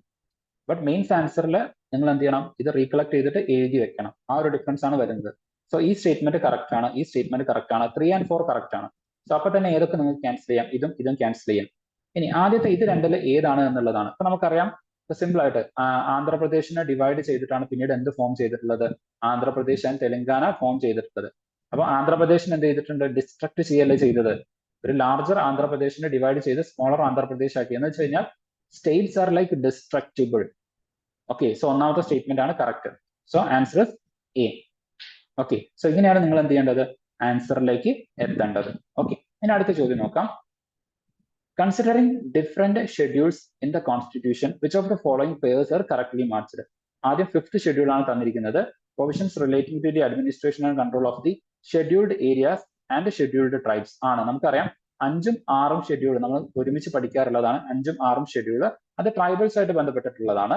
സോ ഈ 6th ഷെഡ്യൂളിലേക്ക് വരുന്ന സമയത്ത് അത് എന്താണ്, സം സ്പെസിഫിക് ആയിട്ടുള്ള 4 സ്റ്റേറ്റുകളുടെ കാര്യത്തിൽ നമ്മൾ അതിനെ ATM എന്ന് പറയാറുണ്ട്. ഓക്കെ, സോ ലൈക്ക് ഈ പറയുന്ന ATM സ്റ്റേറ്റുകൾക്ക് വേണ്ടിയിട്ട് മാത്രമാണ് ഈ പറയുന്ന ലൈക്ക് 4 സ്റ്റേറ്റുകൾക്ക്, ഓക്കെ, അവർക്ക് വേണ്ടിയിട്ട് മാത്രമാണ് 6th ഷെഡ്യൂൾ. ബാക്കിയുള്ള ട്രൈബൽ ഏരിയസിന് വേണ്ടിയിട്ടാണ് എന്ത് ചെയ്യുന്നത് 5th ഷെഡ്യൂൾ. ഓക്കെ, സോ അങ്ങനെ വരുന്ന സമയത്ത് ഒന്നാമത്തത് ശരിയാണ്. അപ്പൊ രണ്ടാമത്തെ 6th ഷെഡ്യൂൾ ട്രൈബൽ ഏരിയ ആണ് വരേണ്ടത്. പക്ഷെ ഇവിടെ കൊടുത്തിരിക്കുന്നത് എന്താണ്, allocation of seats in Rajya Sabha. ഇത് ഏത് ഷെഡ്യൂളിലാണ് വരുന്നത്, ഇത് 4ാമത്തെ ഷെഡ്യൂളിലാണ് വരുന്നത്. Allocation of seats in Rajya Sabha വരുന്നത് ഏതാണ്, 4ാമത്തെ ഷെഡ്യൂളാണ്. സോ ഇതെന്താണ്, റോങ് ആണ്. രണ്ടാമത്തത് എന്താണ്, റോങ് ആണ്. മൂന്നാമത്തത് 9th schedule act and regulations of the state legislature dealing with land reform and abolition of the zamindari system ആണ്. ഈ പറയുന്ന 9th schedule first constitutional amendment ആക്ടുമായിട്ടൊക്കെ ബന്ധപ്പെട്ടതാണ്. ഇനി ഈ മൂന്നാമത്തെ ഈ ഒരു സാധനം ഉണ്ടല്ലോ, സ്റ്റേറ്റ്മെന്റ് 9th ഷെഡ്യൂൾ, അതുമായിട്ട് ബന്ധപ്പെട്ടിട്ടാണ് അടുത്ത ചോദ്യം വരുന്നത് എന്നതും കൂടെ മനസ്സിലാക്കുക. ഓക്കെ, നമ്മളത് ഡിസ്കസ് ചെയ്യും. 9th ഷെഡ്യൂൾ, 9th ഷെഡ്യൂൾ എന്ന് പറയുന്നത് നമുക്കറിയാം Shankari Prasad versus union of India case 1951 വരുന്നുണ്ട്. ഓക്കെ, സോ ആ ഒരു ബാക്ക്ഗ്രൗണ്ടിൽ എന്ത് ചെയ്യുന്നുണ്ട്, ഫണ്ടമെന്റൽ റൈറ്റ്സ്, ഈ കേസിൽ സുപ്രീം കോടതി പറയുന്നത് ഫണ്ടമെന്റൽ റൈറ്റ്സ് അമെന്റ് ചെയ്യാം എന്ന് തന്നെയാണ്. ഓക്കെ, സോ ആദ്യ കാലങ്ങളിൽ ആർട്ടിക്കിൾ 31ലും അതുപോലെ തന്നെ ആർട്ടിക്കിൾ 19 ക്ലോസ് Fന്റെയും അണ്ടറിൽ നമുക്കൊരു റൈറ്റ് ഉണ്ടായിരുന്നു. അതായിരുന്നു റൈറ്റ് ടു പ്രോപ്പർട്ടി എന്ന് പറയുന്നത്. റൈറ്റ് ടു പ്രോപ്പർട്ടി എന്ന് പറയുന്ന ഒരു റൈറ്റ് നമുക്ക് ഉണ്ടായിരുന്നു. ബട്ട് ഓവർ ദ ടൈം ഈ പറയുന്ന ആർട്ടിക്കിളിൽ നിന്ന് ഇതിനെ എന്ത് ചെയ്യുന്നുണ്ട്, നമ്മൾ റിമൂവ് ചെയ്തിട്ട് അത് പിന്നീട് ആർട്ടിക്കിൾ 300A കൊണ്ടുപോകുന്നുണ്ട്. എന്ന് വെച്ച് കഴിഞ്ഞാൽ ഫണ്ടമെന്റൽ റൈറ്റിൽ നിന്ന് ഇതിനെ എടുത്തിട്ട് നമ്മൾ എന്തിലേക്ക് മാറ്റി, കോൺസ്റ്റിറ്റ്യൂഷണൽ റൈറ്റിലേക്ക് ഇതിനെ മാറ്റുന്നുണ്ട്. ഓക്കെ, അങ്ങനെ ഇതിനെ റിമൂവ് ചെയ്യുന്നുണ്ട്. കാരണം ഫണ്ടമെന്റൽ റൈറ്റ് ആകുന്ന സമയത്ത് അതിലെന്തെങ്കിലും ഒരു കാര്യം ഗവൺമെന്റ് ചെയ്യണം എന്നുണ്ടെങ്കിൽ വളരെ ബുദ്ധിമുട്ടാണ്. അപ്പൊ റൈറ്റ് ടു പ്രോപ്പർട്ടി, എന്റെ ഭൂമി എന്റെ എന്താണ്, ഭൗതിക സ്വത്തവകാശമാണ്, എന്റെ ഫണ്ടമെന്റൽ റൈറ്റ് ആണ്. അപ്പം ഈ ഭൂമി ഇനി ഏറ്റെടുക്കണം, സർക്കാരിനെ ഏറ്റെടുക്കണം. വികസന പ്രവർത്തനങ്ങൾക്ക് വേണ്ടിയിട്ട് എന്ത് ചെയ്യണം, ലാൻഡ് വേണം. ഇപ്പൊ നമുക്കറിയാം നാഷണൽ ഹൈവേ 66 കേരളത്തിലൂടെ പോവാണ്. ലാർജ് രൂപത്തിൽ എന്ത് ചെയ്തിട്ടുണ്ട്, ലാൻഡ് ഏറ്റെടുത്തിട്ടുണ്ട്. അപ്പൊ ആ ലാൻഡ് ഏറ്റെടുക്കണമെങ്കിൽ ഇത് എല്ലാവരുടെയും ഫണ്ടമെന്റൽ റൈറ്റ് ആണ് എന്നുണ്ടെങ്കിൽ അത്ര ഈസി ആയിട്ട് ഗവൺമെന്റിന് അത് ഏറ്റെടുക്കാൻ വേണ്ടിയിട്ട് പറ്റില്ല. കാരണം ഫണ്ടമെന്റൽ റൈറ്റ്സിൽ ആർട്ടിക്കിൾ 32 അണ്ടറിലും ആർട്ടിക്കിൾ 226 അണ്ടറിലും നമുക്ക് റിട്ട് ഫയൽ ചെയ്യാനുള്ള ഒരു അവകാശമുണ്ട്. അപ്പൊ അങ്ങനെ റിട്ട് ഫയൽ ചെയ്ത് കഴിഞ്ഞാൽ അത് കേസസ് ആയിട്ട് അവിടെ പെൻഡിങ് ആയിട്ട് കിടക്കും. ഓക്കെ, അതുപോലെ ഫണ്ടമെന്റൽ റൈറ്റ്സ് വരുന്ന സമയത്ത് ഫണ്ടമെന്റൽ റൈറ്റ്സിനെ വയലേറ്റ് ചെയ്യുന്ന എല്ലാ ലോസും എന്താണ്, സുപ്രീം കോടതിക്ക് they can declare it null and void ആയിട്ട് അത് ഡിക്ലെയർ ചെയ്യാനും പറ്റും. അപ്പൊ അങ്ങനത്തെ ഇഷ്യൂസ് ഒക്കെ ഒഴിവാക്കാൻ വേണ്ടിയിട്ട് ഇത്തരത്തിലുള്ള ലോസിനെ പിടിച്ചിട്ട് ഒരു പുതിയ ഷെഡ്യൂൾ ക്രിയേറ്റ് ചെയ്തു. 9th ഷെഡ്യൂൾ ക്രിയേറ്റ് ചെയ്തിട്ടുണ്ട്. ഓക്കെ, ആർട്ടിക്കിൾ 31A 31B ഇതിന്റെ അണ്ടറിലാണ് അത് ക്രിയേറ്റ് ചെയ്യുന്നത്. ആർട്ടിക്കിൾ 31A 31B അതും കൂടെ ഒന്ന് ഓർത്ത് വെക്കാം. ഈ ഫണ്ടമെന്റൽ ഇൻഫർമേഷൻസ് ഒക്കെ ഒന്ന് ഓർത്ത് വെക്കാം. ആർട്ടിക്കിൾ 31A 31Bയുടെ അണ്ടറിലായിട്ട് ഈ 9th ഷെഡ്യൂൾ ക്രിയേറ്റ് ചെയ്യുന്നു. അതിലേക്ക് ചില ലോസ് ഒക്കെ എന്ത് ചെയ്യുന്നുണ്ട്, കൊണ്ടുവരുന്നുണ്ട്. അതിൽ ഒന്നാണ് ഈ പറയുന്ന ലാൻഡ് റീഫോംസ് ലോസ്. അതുപോലെ തന്നെ എന്ത് ചെയ്യുന്നുണ്ട്, റിസർവേഷൻ ലോസും കൂടെ വരുന്നുണ്ട്. ഓക്കെ, സോ ഇതേ ഒരു കാലഘട്ടത്തിൽ തമിഴ്നാട് റിസർവേഷൻ നമുക്കറിയാം. അപ്പം മണ്ഡൽ കമ്മീഷന്റെ റെക്കമെൻഡേഷൻസിനൊക്കെ ശേഷം വന്നിട്ടുള്ള സുപ്രീം കോടതി ജഡ്ജ്മെന്റ് പ്രകാരം 50% കൂടുതൽ റിസർവേഷൻ കൂടാൻ പാടില്ല എന്ന് പറയുന്ന ഒരു ജഡ്ജ്മെന്റ് ഒക്കെ വന്നിട്ടുണ്ടായിരുന്നു. അപ്പൊ അതിനു മുമ്പ് തന്നെ സുപ്രീം കോടതിയുടെ റിസർവേഷൻ പറയുന്നത് ഒരു 69% വരെ എത്തിയിട്ടുണ്ടായിരുന്നു. അപ്പൊ അതിനെ സംരക്ഷിക്കാൻ വേണ്ടിയിട്ട് ഇത്തരത്തിലുള്ള റിസർവേഷന്റെ ചില ലോസും കൂടെ എന്ത് ചെയ്തിട്ടുണ്ടായിരുന്നു, ഈ പറയുന്ന 9th ഷെഡ്യൂളിന്റെ അണ്ടറിലേക്ക് ഇട്ടിട്ടുണ്ടായിരുന്നു. ഓക്കെ, സോ അങ്ങനെ ഒരുപാട് ലോസ് വരുന്നുണ്ട്. ബട്ട് എനിവേ ഈ സമയത്ത് ഏകദേശം 13ഓളം നിയമങ്ങൾ എന്ത് ചെയ്തിട്ടുണ്ടായിരുന്നു, ഈ പറയുന്ന 9th ഷെഡ്യൂളിന്റെ അണ്ടറിലേക്ക് കൊണ്ടുവന്നിട്ടുണ്ട്. ഇതൊക്കെ പലപ്പോഴും സ്റ്റേറ്റ്മെന്റ് ആയിട്ട് നിങ്ങൾക്ക് ചോദ്യങ്ങളായിട്ട് വരാവുന്നതാണ്, റിപ്പീറ്റ് ആയിട്ട് വരാവുന്നതാണ്. തീംസ് റിപ്പീറ്റ് ഡെഫിനറ്റ്ലി ചോദിക്കും. അതുകൊണ്ടാണ് ഇതൊക്കെ ഇൻഫർമേഷൻസ് പറഞ്ഞു തരുന്നത്. ഇൻ ആൻഡ് അറൗണ്ട് നിങ്ങൾക്ക് എന്തൊക്കെ കാര്യം വേണം അതെല്ലാം പറഞ്ഞു തരുന്നത് അതുകൊണ്ടാണ്. ഓക്കെ, അപ്പൊ ഇത്രയും കാര്യങ്ങൾ ജസ്റ്റ് ഒന്ന് ഓർത്ത് വെക്കാം. അപ്പം ഈ പറയുന്ന 9th ഷെഡ്യൂൾ എന്ന് പറയുന്നത് എന്തിനു വേണ്ടിയിട്ടാണ്, ഇത്തരത്തിലുള്ള കാര്യങ്ങളെ പ്രൊട്ടക്ട് ചെയ്യുന്നതിന് വേണ്ടിയിട്ടാണ്. ഇത് തന്നെയാണ് ഇതിന്റെ ബാക്ക്ഗ്രൗണ്ട് എന്ന് പറയുന്നത്. Land reforms, so soon after independence India എന്ത് ചെയ്തിട്ടുണ്ടായിരുന്നു, ലാൻഡ് റീഫോംസ് കൊണ്ടുവരാൻ വേണ്ടിയിട്ട് നോക്കിയിട്ടുണ്ടായിരുന്നു. ഈവൻ കേരളത്തിലും ലാൻഡ് റീഫോംസ് കൊണ്ടുവരാൻ വേണ്ടിയിട്ട് നോക്കിയിട്ടുണ്ടായിരുന്നു. അപ്പൊ ലാൻഡ് റീഫോംസിന്റെ ഭാഗമായിട്ടാണ് ഫസ്റ്റത്തെ EMS ഗവൺമെന്റ് ഒക്കെ എന്ത് ചെയ്യുന്നത്, ഡൗൺഫോൾ ഒക്കെ ഉണ്ടാകുന്നത്, വിമോചന സമരമൊക്കെ സംഭവിക്കുന്നത് അതിന്റെ ഒരു ബാക്ക്ഗ്രൗണ്ടിലാണ്. KR ഗൗരിയമ്മ എന്ത് ചെയ്യുന്നുണ്ടായിരുന്നു, ലാൻഡ് റിഫോംസിന്റെ ബില്ലൊക്കെ കൊണ്ടുവരാൻ വേണ്ടിയിട്ട് നോക്കുന്നുണ്ടായിരുന്നു. ജോസഫ് മുണ്ടശ്ശേരി എന്ത് ചെയ്തിട്ടുണ്ടായിരുന്നു, അതേ ഒരു കാലഘട്ടത്തിൽ വിദ്യാഭ്യാസം, എഡ്യൂക്കേഷന്റെ ചേഞ്ചുമായിട്ട് ബന്ധപ്പെട്ടിട്ട് ചില ബില്ലുകൾ കൊണ്ടുവരാൻ വേണ്ടിയിട്ട് നോക്കുന്നുണ്ടായിരുന്നു. അപ്പൊ ഇങ്ങനത്തെ കാര്യങ്ങളൊക്കെ വിമോചന സമരത്തിലേക്കും കേരള ഗവൺമെന്റിന്റെ ഡൗൺഫാളിലേക്കും ഒക്കെ ലീഡ് ചെയ്തിട്ടുണ്ട്. ഓക്കെ, സോ അത് കേരള ഹിസ്റ്ററിയിൽ നിങ്ങൾ പഠിക്കും. ബട്ട് ഇവിടേക്ക് വരുന്ന സമയത്ത് ജസ്റ്റ് ഇതൊന്ന് ഓർത്ത് വെക്കുക. ലാൻഡ് റീഫോംസിന്റെ ബാക്ക്ഗ്രൗണ്ടിൽ ഇത്തരത്തിലുള്ള ലാൻഡ് അക്വിസിഷൻ ചെയ്യുന്നതിന് വേണ്ടിയിട്ട് അന്നത്തെ കാലത്ത് ഇത് ഫണ്ടമെന്റൽ റൈറ്റിന്റെ അണ്ടറിലായിരുന്നു. അപ്പൊ അതുകൊണ്ട് ഇത്തരത്തിലുള്ള ലാൻഡ് റീഫോം ആക്ടുകൾക്ക് ഒരു പ്രൊട്ടക്ഷൻ കിട്ടുന്നതിന് വേണ്ടിയിട്ടാണ് 9th ഷെഡ്യൂൾ ഇൻട്രൊഡ്യൂസ് ചെയ്തിട്ടുള്ളത്. അത് കൊണ്ടുവന്നിട്ടുള്ളത് ആർട്ടിക്കിൾ 31A 31B എന്നിവയുടെ അണ്ടറിലാണ് എന്നുള്ളത് ഓർത്ത് വെക്കുക. ഇത് ഫസ്റ്റ് കോൺസ്റ്റിറ്റ്യൂഷണൽ അമെന്റ്മെന്റ് ആക്ട് ആണ് എന്നുള്ളത് ഓർത്ത് വെക്കുക. ഇതുമായിട്ട് ബന്ധപ്പെട്ട് നിൽക്കുന്ന ആ ഒരു ജഡ്ജ്മെന്റ് ഏതാണെന്നുള്ളതും കൂടെ ഒന്ന് ഓർത്ത് വെക്കുക. Shankari Prasad versus union of India case ആണ്. ഇത്രയും കാര്യങ്ങൾ നിങ്ങൾ ഓർത്ത് വെക്കേണ്ടതാണ്. അപ്പൊ ഈ സ്റ്റേറ്റ്മെന്റ് എന്താണ്? കറക്റ്റ് ആണ്. ദെൻ അടുത്ത ഷെഡ്യൂൾ 10th ഷെഡ്യൂൾ എല്ലാവർക്കും അറിയാവുന്ന ഒരു കാര്യമാണ്. ആന്റി ഡിഫെക്ഷൻ ആയിട്ട് ബന്ധപ്പെട്ട് വരുന്ന ഷെഡ്യൂളാണ്. 52nd കോൺസ്റ്റിറ്റ്യൂഷൻ അമെന്റ്മെന്റ് ആക്ട് വരുന്നതാണ്. അതും കൂടെ ഒന്ന് ഓർത്ത് വെക്കാം. Provisions relating to the administration of the tribal areas in the states of Assam, Meghalaya, Tripura, Mizoram. ഇത് സത്യത്തിൽ എന്താണ്? 6th ഷെഡ്യൂൾ ആണ്. ഓക്കെ, ഞാൻ നേരത്തെ പറഞ്ഞു ATM സ്റ്റേറ്റ്സ് എന്ന് പറഞ്ഞിട്ടുണ്ടായിരുന്നു. Assam, Meghalaya, Tripura, Mizoram ATM States. Okay, so ഇതായിട്ട് ബന്ധപ്പെട്ട് വരുന്നതാണ് ഇതെന്ന് പറയുന്നത്. സോ ഇതെന്താണ്? ആന്റി ഡിഫെക്ഷൻ ആണ് സത്യത്തിൽ 10th ഷെഡ്യൂൾ വരേണ്ടത്. അപ്പം ഈ സ്റ്റേറ്റ്മെന്റും റോങ് ആണ്. അപ്പൊ 1ഉം 3ഉം ആണ് കറക്റ്റ് ആയിട്ട് വരുന്നത്. അങ്ങനെയാണ് സി ആൻസർ ആയിട്ട് വരുന്നത്. ഇപ്പൊ ഷെഡ്യൂളായിട്ട് ബന്ധപ്പെട്ടിട്ടുള്ള ഒരു ചോദ്യം വന്നു. അതുപോലെ തന്നെ ഫണ്ടമെന്റൽ റൈറ്റുമായിട്ട് ബന്ധപ്പെട്ടിട്ടുള്ള ഒരു ചോദ്യം വരുന്നുണ്ട്. ഓക്കെ, സോ ബേസിക്കലി നമുക്ക് എല്ലാം ഷെഡ്യൂൾ തന്നെ പറയാം. ഷെഡ്യൂളായിട്ട് ബന്ധപ്പെട്ടിട്ടുള്ള ഒരു ചോദ്യം വന്നു. ഇനി കുറച്ചുകൂടെ കഴിയുന്ന സമയത്ത് വീണ്ടും ഷെഡ്യൂളായിട്ട് ബന്ധപ്പെട്ടിട്ടുള്ള ഒരു ചോദ്യം കൂടെ വരുന്നുണ്ട്. ഓക്കെ, സോ ഷെഡ്യൂൾസിന് അത്രത്തോളം ഇമ്പോർട്ടൻസ് കൊടുത്തിട്ടുണ്ട് എന്നുള്ളത് മനസ്സിലാക്കുക. Then, which of the following statement relating to right to property? So, അന്നത്തെ കാലത്ത് right to property fundamental rights ആയിരുന്നു. അപ്പൊ ഫണ്ടമെന്റൽ റൈറ്റുമായിട്ട് ബന്ധപ്പെട്ടിട്ട് ചോദ്യങ്ങൾ നന്നായിട്ട് വരുന്നുണ്ട്. പ്രയോറിറ്റി ഏരിയ ആണ്, ഓർത്ത് വെക്കണം. ഓക്കെ, ഇനി മെയിൻസ് എക്സാമിനേഷനിലേക്ക് വരുന്ന സമയത്തും ഫണ്ടമെന്റൽ റൈറ്റുമായിട്ട് ബന്ധപ്പെട്ടുള്ള ചോദ്യം വന്നിട്ടുണ്ടായിരുന്നു. സോ ഫണ്ടമെന്റൽ റൈറ്റിന്റെ അണ്ടറിൽ വരുന്ന ആർട്ടിക്കിൾ 19 അണ്ടറിൽ വരുന്ന ഒരു റൈറ്റ് ആണ് right to freedom of speech and expression. Article 19 clause 1 വരുന്നത്. ഓക്കെ, അല്ലെങ്കിൽ ഏല് വരുന്ന ഒരു സാധനമാണ് എന്തെന്ന് പറയുന്നത്? Right to freedom of speech and expression എന്ന് പറയുന്നത്. അപ്പം ഇതിന്റെ റെസ്ട്രിക്ഷൻസ് ഏതൊക്കെയാണ് എന്നതായിരുന്നു GS പേപ്പറിൽ ചോദിച്ചിട്ടുണ്ടായിരുന്ന മെയിൻസ് എക്സാമിനേഷനിൽ പൊളിറ്റി സെക്ഷനിൽ ചോദിച്ചിട്ടുണ്ടായിരുന്ന ചോദ്യം എന്ന് പറയുന്നത്. ഓക്കെ, സോ അത് വളരെ കൃത്യമായിട്ട് എന്ത് ചെയ്തിട്ടുണ്ട്? ഇതിൽ പറയുന്നുണ്ട്. Okay, article 19 close A close 2 എന്ത് ചെയ്യുന്നുണ്ട്? അത് വളരെ കൃത്യമായിട്ട് സബ് ക്ലോസ് എന്ത് ചെയ്യുന്നുണ്ട്? വളരെ കൃത്യമായിട്ട് പറയുന്നുണ്ട്. അപ്പം ആ കാര്യങ്ങൾ എന്നാണ് ഏതൊക്കെ റെസ്ട്രിക്ഷൻസ് ആണ് അതിൽ വരുന്നത് എന്നുള്ളത്. ഓക്കെ, സോ അതായിരുന്നു ചോദിച്ചിട്ടുണ്ടായിരുന്നത്. അപ്പൊ അങ്ങനെ ലൈക്ക് വളരെ സ്പെസിഫിക് ആയിട്ടുള്ള ചോദ്യങ്ങൾ മെയിൻസ് എക്സാമിനേഷനിൽ വരും. എന്തായാലും രണ്ടും ഓവർലാപ്പിംഗ് ആണ് എന്നുള്ളത് ഓർത്ത് വെക്കുക. ഓക്കെ, സോ ഫണ്ടമെന്റൽ റൈറ്റ് പഠിക്കുന്ന സമയത്ത് ഈ രൂപത്തിലായിരിക്കും നിങ്ങൾ പഠിപ്പിക്കേണ്ടത്. ലൈക്ക് പഠിക്കേണ്ടത് അതുപോലെ തന്നെ ആയിരിക്കും നമ്മൾ എന്ത് ചെയ്യുന്നത്? നിങ്ങളെ പഠിപ്പിച്ചു തരുന്നത്. ഓക്കെ, ഓരോ ക്ലാസ്സും ആ ഒരു ഫോർമാറ്റിൽ തന്നെ ആയിരിക്കും മുന്നോട്ടേക്ക് പോകുന്നത്. Right to property is a constitutional right. ഞാൻ ഓൾറെഡി പറഞ്ഞു ഫണ്ടമെന്റൽ റൈറ്റിൽ നിന്ന് ആർട്ടിക്കിൾ 19 ക്ലോസ് എഫിന്റെ അണ്ടറിൽ നിന്നും ആർട്ടിക്കിൾ 31 നിന്നും ആർട്ടിക്കിൾ 31 നിന്നും ഇത് എടുത്തിട്ട് 300A മാറ്റി അതോടെ അത് കോൺസ്റ്റിറ്റ്യൂഷണൽ റൈറ്റ് ആയിട്ട് മാറി എന്ന് പറഞ്ഞിട്ടുണ്ടായിരുന്നു. Okay, so first statement is right. It is not a part of the basic structure of the constitution. So ഈ basic structure of the constitution എന്ന് പറയുന്നത് ഒരു not a well defined doctrine. നമുക്കറിയാം കേശവാനന്ദ ഭാരതി കേസിലാണ് ഈ പറയുന്ന ബേസിക് സ്ട്രക്ചറൽ ഡോക്ട്രൈൻ ആദ്യമായിട്ട് മുന്നോട്ടേക്ക് വരുന്നത്. സോ കേശവാനന്ദ ഭാരതി റീസെന്റ് ടൈംസിൽ അദ്ദേഹം മരിച്ചിട്ടുണ്ടായിരുന്നു. അപ്പൊ ആ ഒരു കോണ്ടെക്സ്റ്റും ഒരു കറണ്ട് റെലവൻസും കൂടെ ഉള്ള ഒരു ചോദ്യമാണ് ഈ പറയുന്ന കേശവാനന്ദ ഭാരതി അല്ലെങ്കിൽ ബേസിക് സ്ട്രക്ചറായിട്ട് ബന്ധപ്പെട്ട് അല്ലെങ്കിൽ ആ ഒരു ജഡ്ജ്മെന്റിന്റെ കാര്യങ്ങൾ എന്ന് പറയുന്നത് ഒരു കറണ്ട് അഫയേഴ്സ് പെർസ്പെക്റ്റീവിലും കൂടെ ഇമ്പോർട്ടന്റ് ആയിട്ട് ഈ വർഷത്തെ AS എക്സാമിനേഷന് ചോദിക്കാൻ സാധ്യതയുള്ളതാണ്. ഓക്കെ, സോ അതും കൂടെ ഒന്ന് ഓർത്ത് വെക്കുക. അപ്പം ബേസിക് സ്ട്രക്ചർ ഓഫ് ദ കോൺസ്റ്റിറ്റ്യൂഷന്റെ ഭാഗമല്ല. കാരണം ബേസിക് സ്ട്രക്ചറിന്റെ ഭാഗമാകണമെങ്കിൽ ലൈക്ക് നമ്മുടെ ഫണ്ടമെന്റൽ റൈറ്റ്സ് പോലുള്ള ചില കാര്യങ്ങൾ മാത്രമാണ് അതിന്റെ ഭാഗമായിട്ട് വരുന്നത്. സെക്യുലറിസം വരുന്നുണ്ട്. Okay, then like free and fair election, ഇതൊക്കെയാണ് basic structure of the constitution. കാരണം ഇത് അടിസ്ഥാന തത്വങ്ങളാണ്. ഇതിൽ എന്തെങ്കിലും മാറ്റം വരുത്തി കഴിഞ്ഞാൽ നമ്മുടെ എൻറ്റയർ പൊളിറ്റിക്കൽ സിസ്റ്റം ഫംഗ്ഷൻ ചെയ്യുന്നത് കൊളാപ്സ് ആവും. ആ ഒരു കോൺസ്റ്റിറ്റ്യൂഷന്റെ എക്സിസ്റ്റൻസിന് തന്നെ ഒരു മീനിങ് ഇല്ലാത്ത സിറ്റുവേഷൻ വരും. അതാണ് ഫണ്ടമെന്റൽ അല്ലെങ്കിൽ ബേസിക് സ്ട്രക്ചറിന്റെ മുന്നിൽ വരുന്നത്. അപ്പൊ നമുക്കറിയാം ഈ ലോ എന്ന് പറയുന്നത് ലാൻഡ് റിഫോംസിന് വേണ്ടിയിട്ട് റൈറ്റ് ടു പ്രോപ്പർട്ടി എന്ന് പറയുന്നതിനെ ആക്ച്വലി ചേഞ്ച് ചെയ്യാണ് ചെയ്തത്. അപ്പൊ അതിനെ വീണ്ടും ബേസിക് സ്ട്രക്ചറിലേക്ക് എന്തായാലും കൊണ്ടുവരില്ല.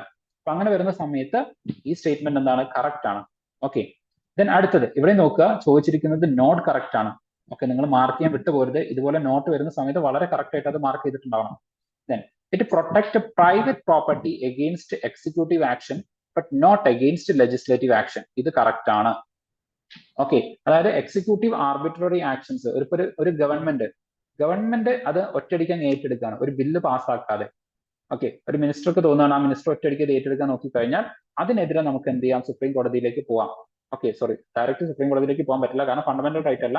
ബട്ട് ആർട്ടിക്കിൾ 226 അണ്ടറിൽ നമുക്ക് എന്ത് ചെയ്യാം? ഹൈക്കോടതിയിലേക്ക് മൂവ് ചെയ്തിട്ട് നമുക്ക് അതിനെ റിട്ട് കൊണ്ടുവരാൻ വേണ്ടിയിട്ട് പറ്റുന്നതായിരിക്കും. ഓക്കെ, ബട്ട് അതൊരു ലെജിസ്ലേറ്റീവ് ആക്ഷൻ എന്ന് വിചാരിക്കുക. അതായത് ഇപ്പം ഒരു റീഫോംസ് ഇപ്പൊ നമുക്കറിയാം 2013 സമയത്ത് ലാൻഡ് അക്വസിഷൻ ആക്ട് കൊണ്ടുവന്നിട്ടുണ്ടായിരുന്നു. അതെന്തിനു വേണ്ടിയിട്ടാണ്? ഭൂമി ഏറ്റെടുക്കുന്നതിന് വേണ്ടിയിട്ടും. Okay, land acquisition and rehabilitation act with fair compensation എന്ന് പറയുന്ന ഒരു ആക്ട് കൊണ്ടുവന്നിട്ടുണ്ടായിരുന്നു. അപ്പൊ ഒരു ഫെയർ കോമ്പൻസേഷൻ നൽകിയിട്ട് അത് ഏറ്റെടുക്കാൻ പറ്റും എന്നൊരു നിയമം കൊണ്ടുവന്നു. അപ്പൊ ആ നിയമത്തിന്റെ അടിസ്ഥാനത്തിൽ ലെജിസ്ലേച്ചർ ഒരു നിയമനിർമ്മാണം അല്ലെങ്കിൽ ഒരു ലെജിസ്ലേച്ചർ സപ്പോർട്ടോട് കൂടിയിട്ട് എന്ത് ചെയ്യും? ഇത്തരത്തിലുള്ള പ്രൈവറ്റ് പ്രോപ്പർട്ടീസ് ഏറ്റെടുക്കാം. എന്നാൽ എക്സിക്യൂട്ടീവ് ആക്ഷൻ ആയിട്ട് ഒരു ഗവൺമെന്റിന് എന്ത് ചെയ്യാൻ വേണ്ടിയിട്ട് പറ്റില്ല, ആസസ് അത് ഏറ്റെടുക്കാൻ വേണ്ടിയിട്ട് പറ്റില്ല. ലെജിസ്ലേച്ചർ നിയമം പാസ്സാക്കിയാൽ മാത്രമേ ഗവൺമെന്റിന് എന്ത് ചെയ്യാൻ വേണ്ടിയിട്ട് പറ്റുള്ളൂ, ഇത്തരത്തിലുള്ള ആക്ഷൻസ് ചെയ്യാൻ വേണ്ടിയിട്ട് പറ്റുള്ളൂ. അതൊരു ചെക്സ് ആൻഡ് ബാലൻസിന്റെ ഭാഗമായിട്ട് ഒരു ആർബിട്രറി ആയിട്ട് ഗവൺമെന്റ് എന്ത് ചെയ്യുക, ഒരു ആക്ഷൻ എടുക്കുന്നതിൽ നിന്ന് ആ ഗവൺമെന്റിനെ പ്രിവെന്റ് ചെയ്യാൻ വേണ്ടിയിട്ടുള്ള ഒരു മെഷറും കൂടിയാണെന്നുള്ളത് ഓർത്ത് വെക്കും.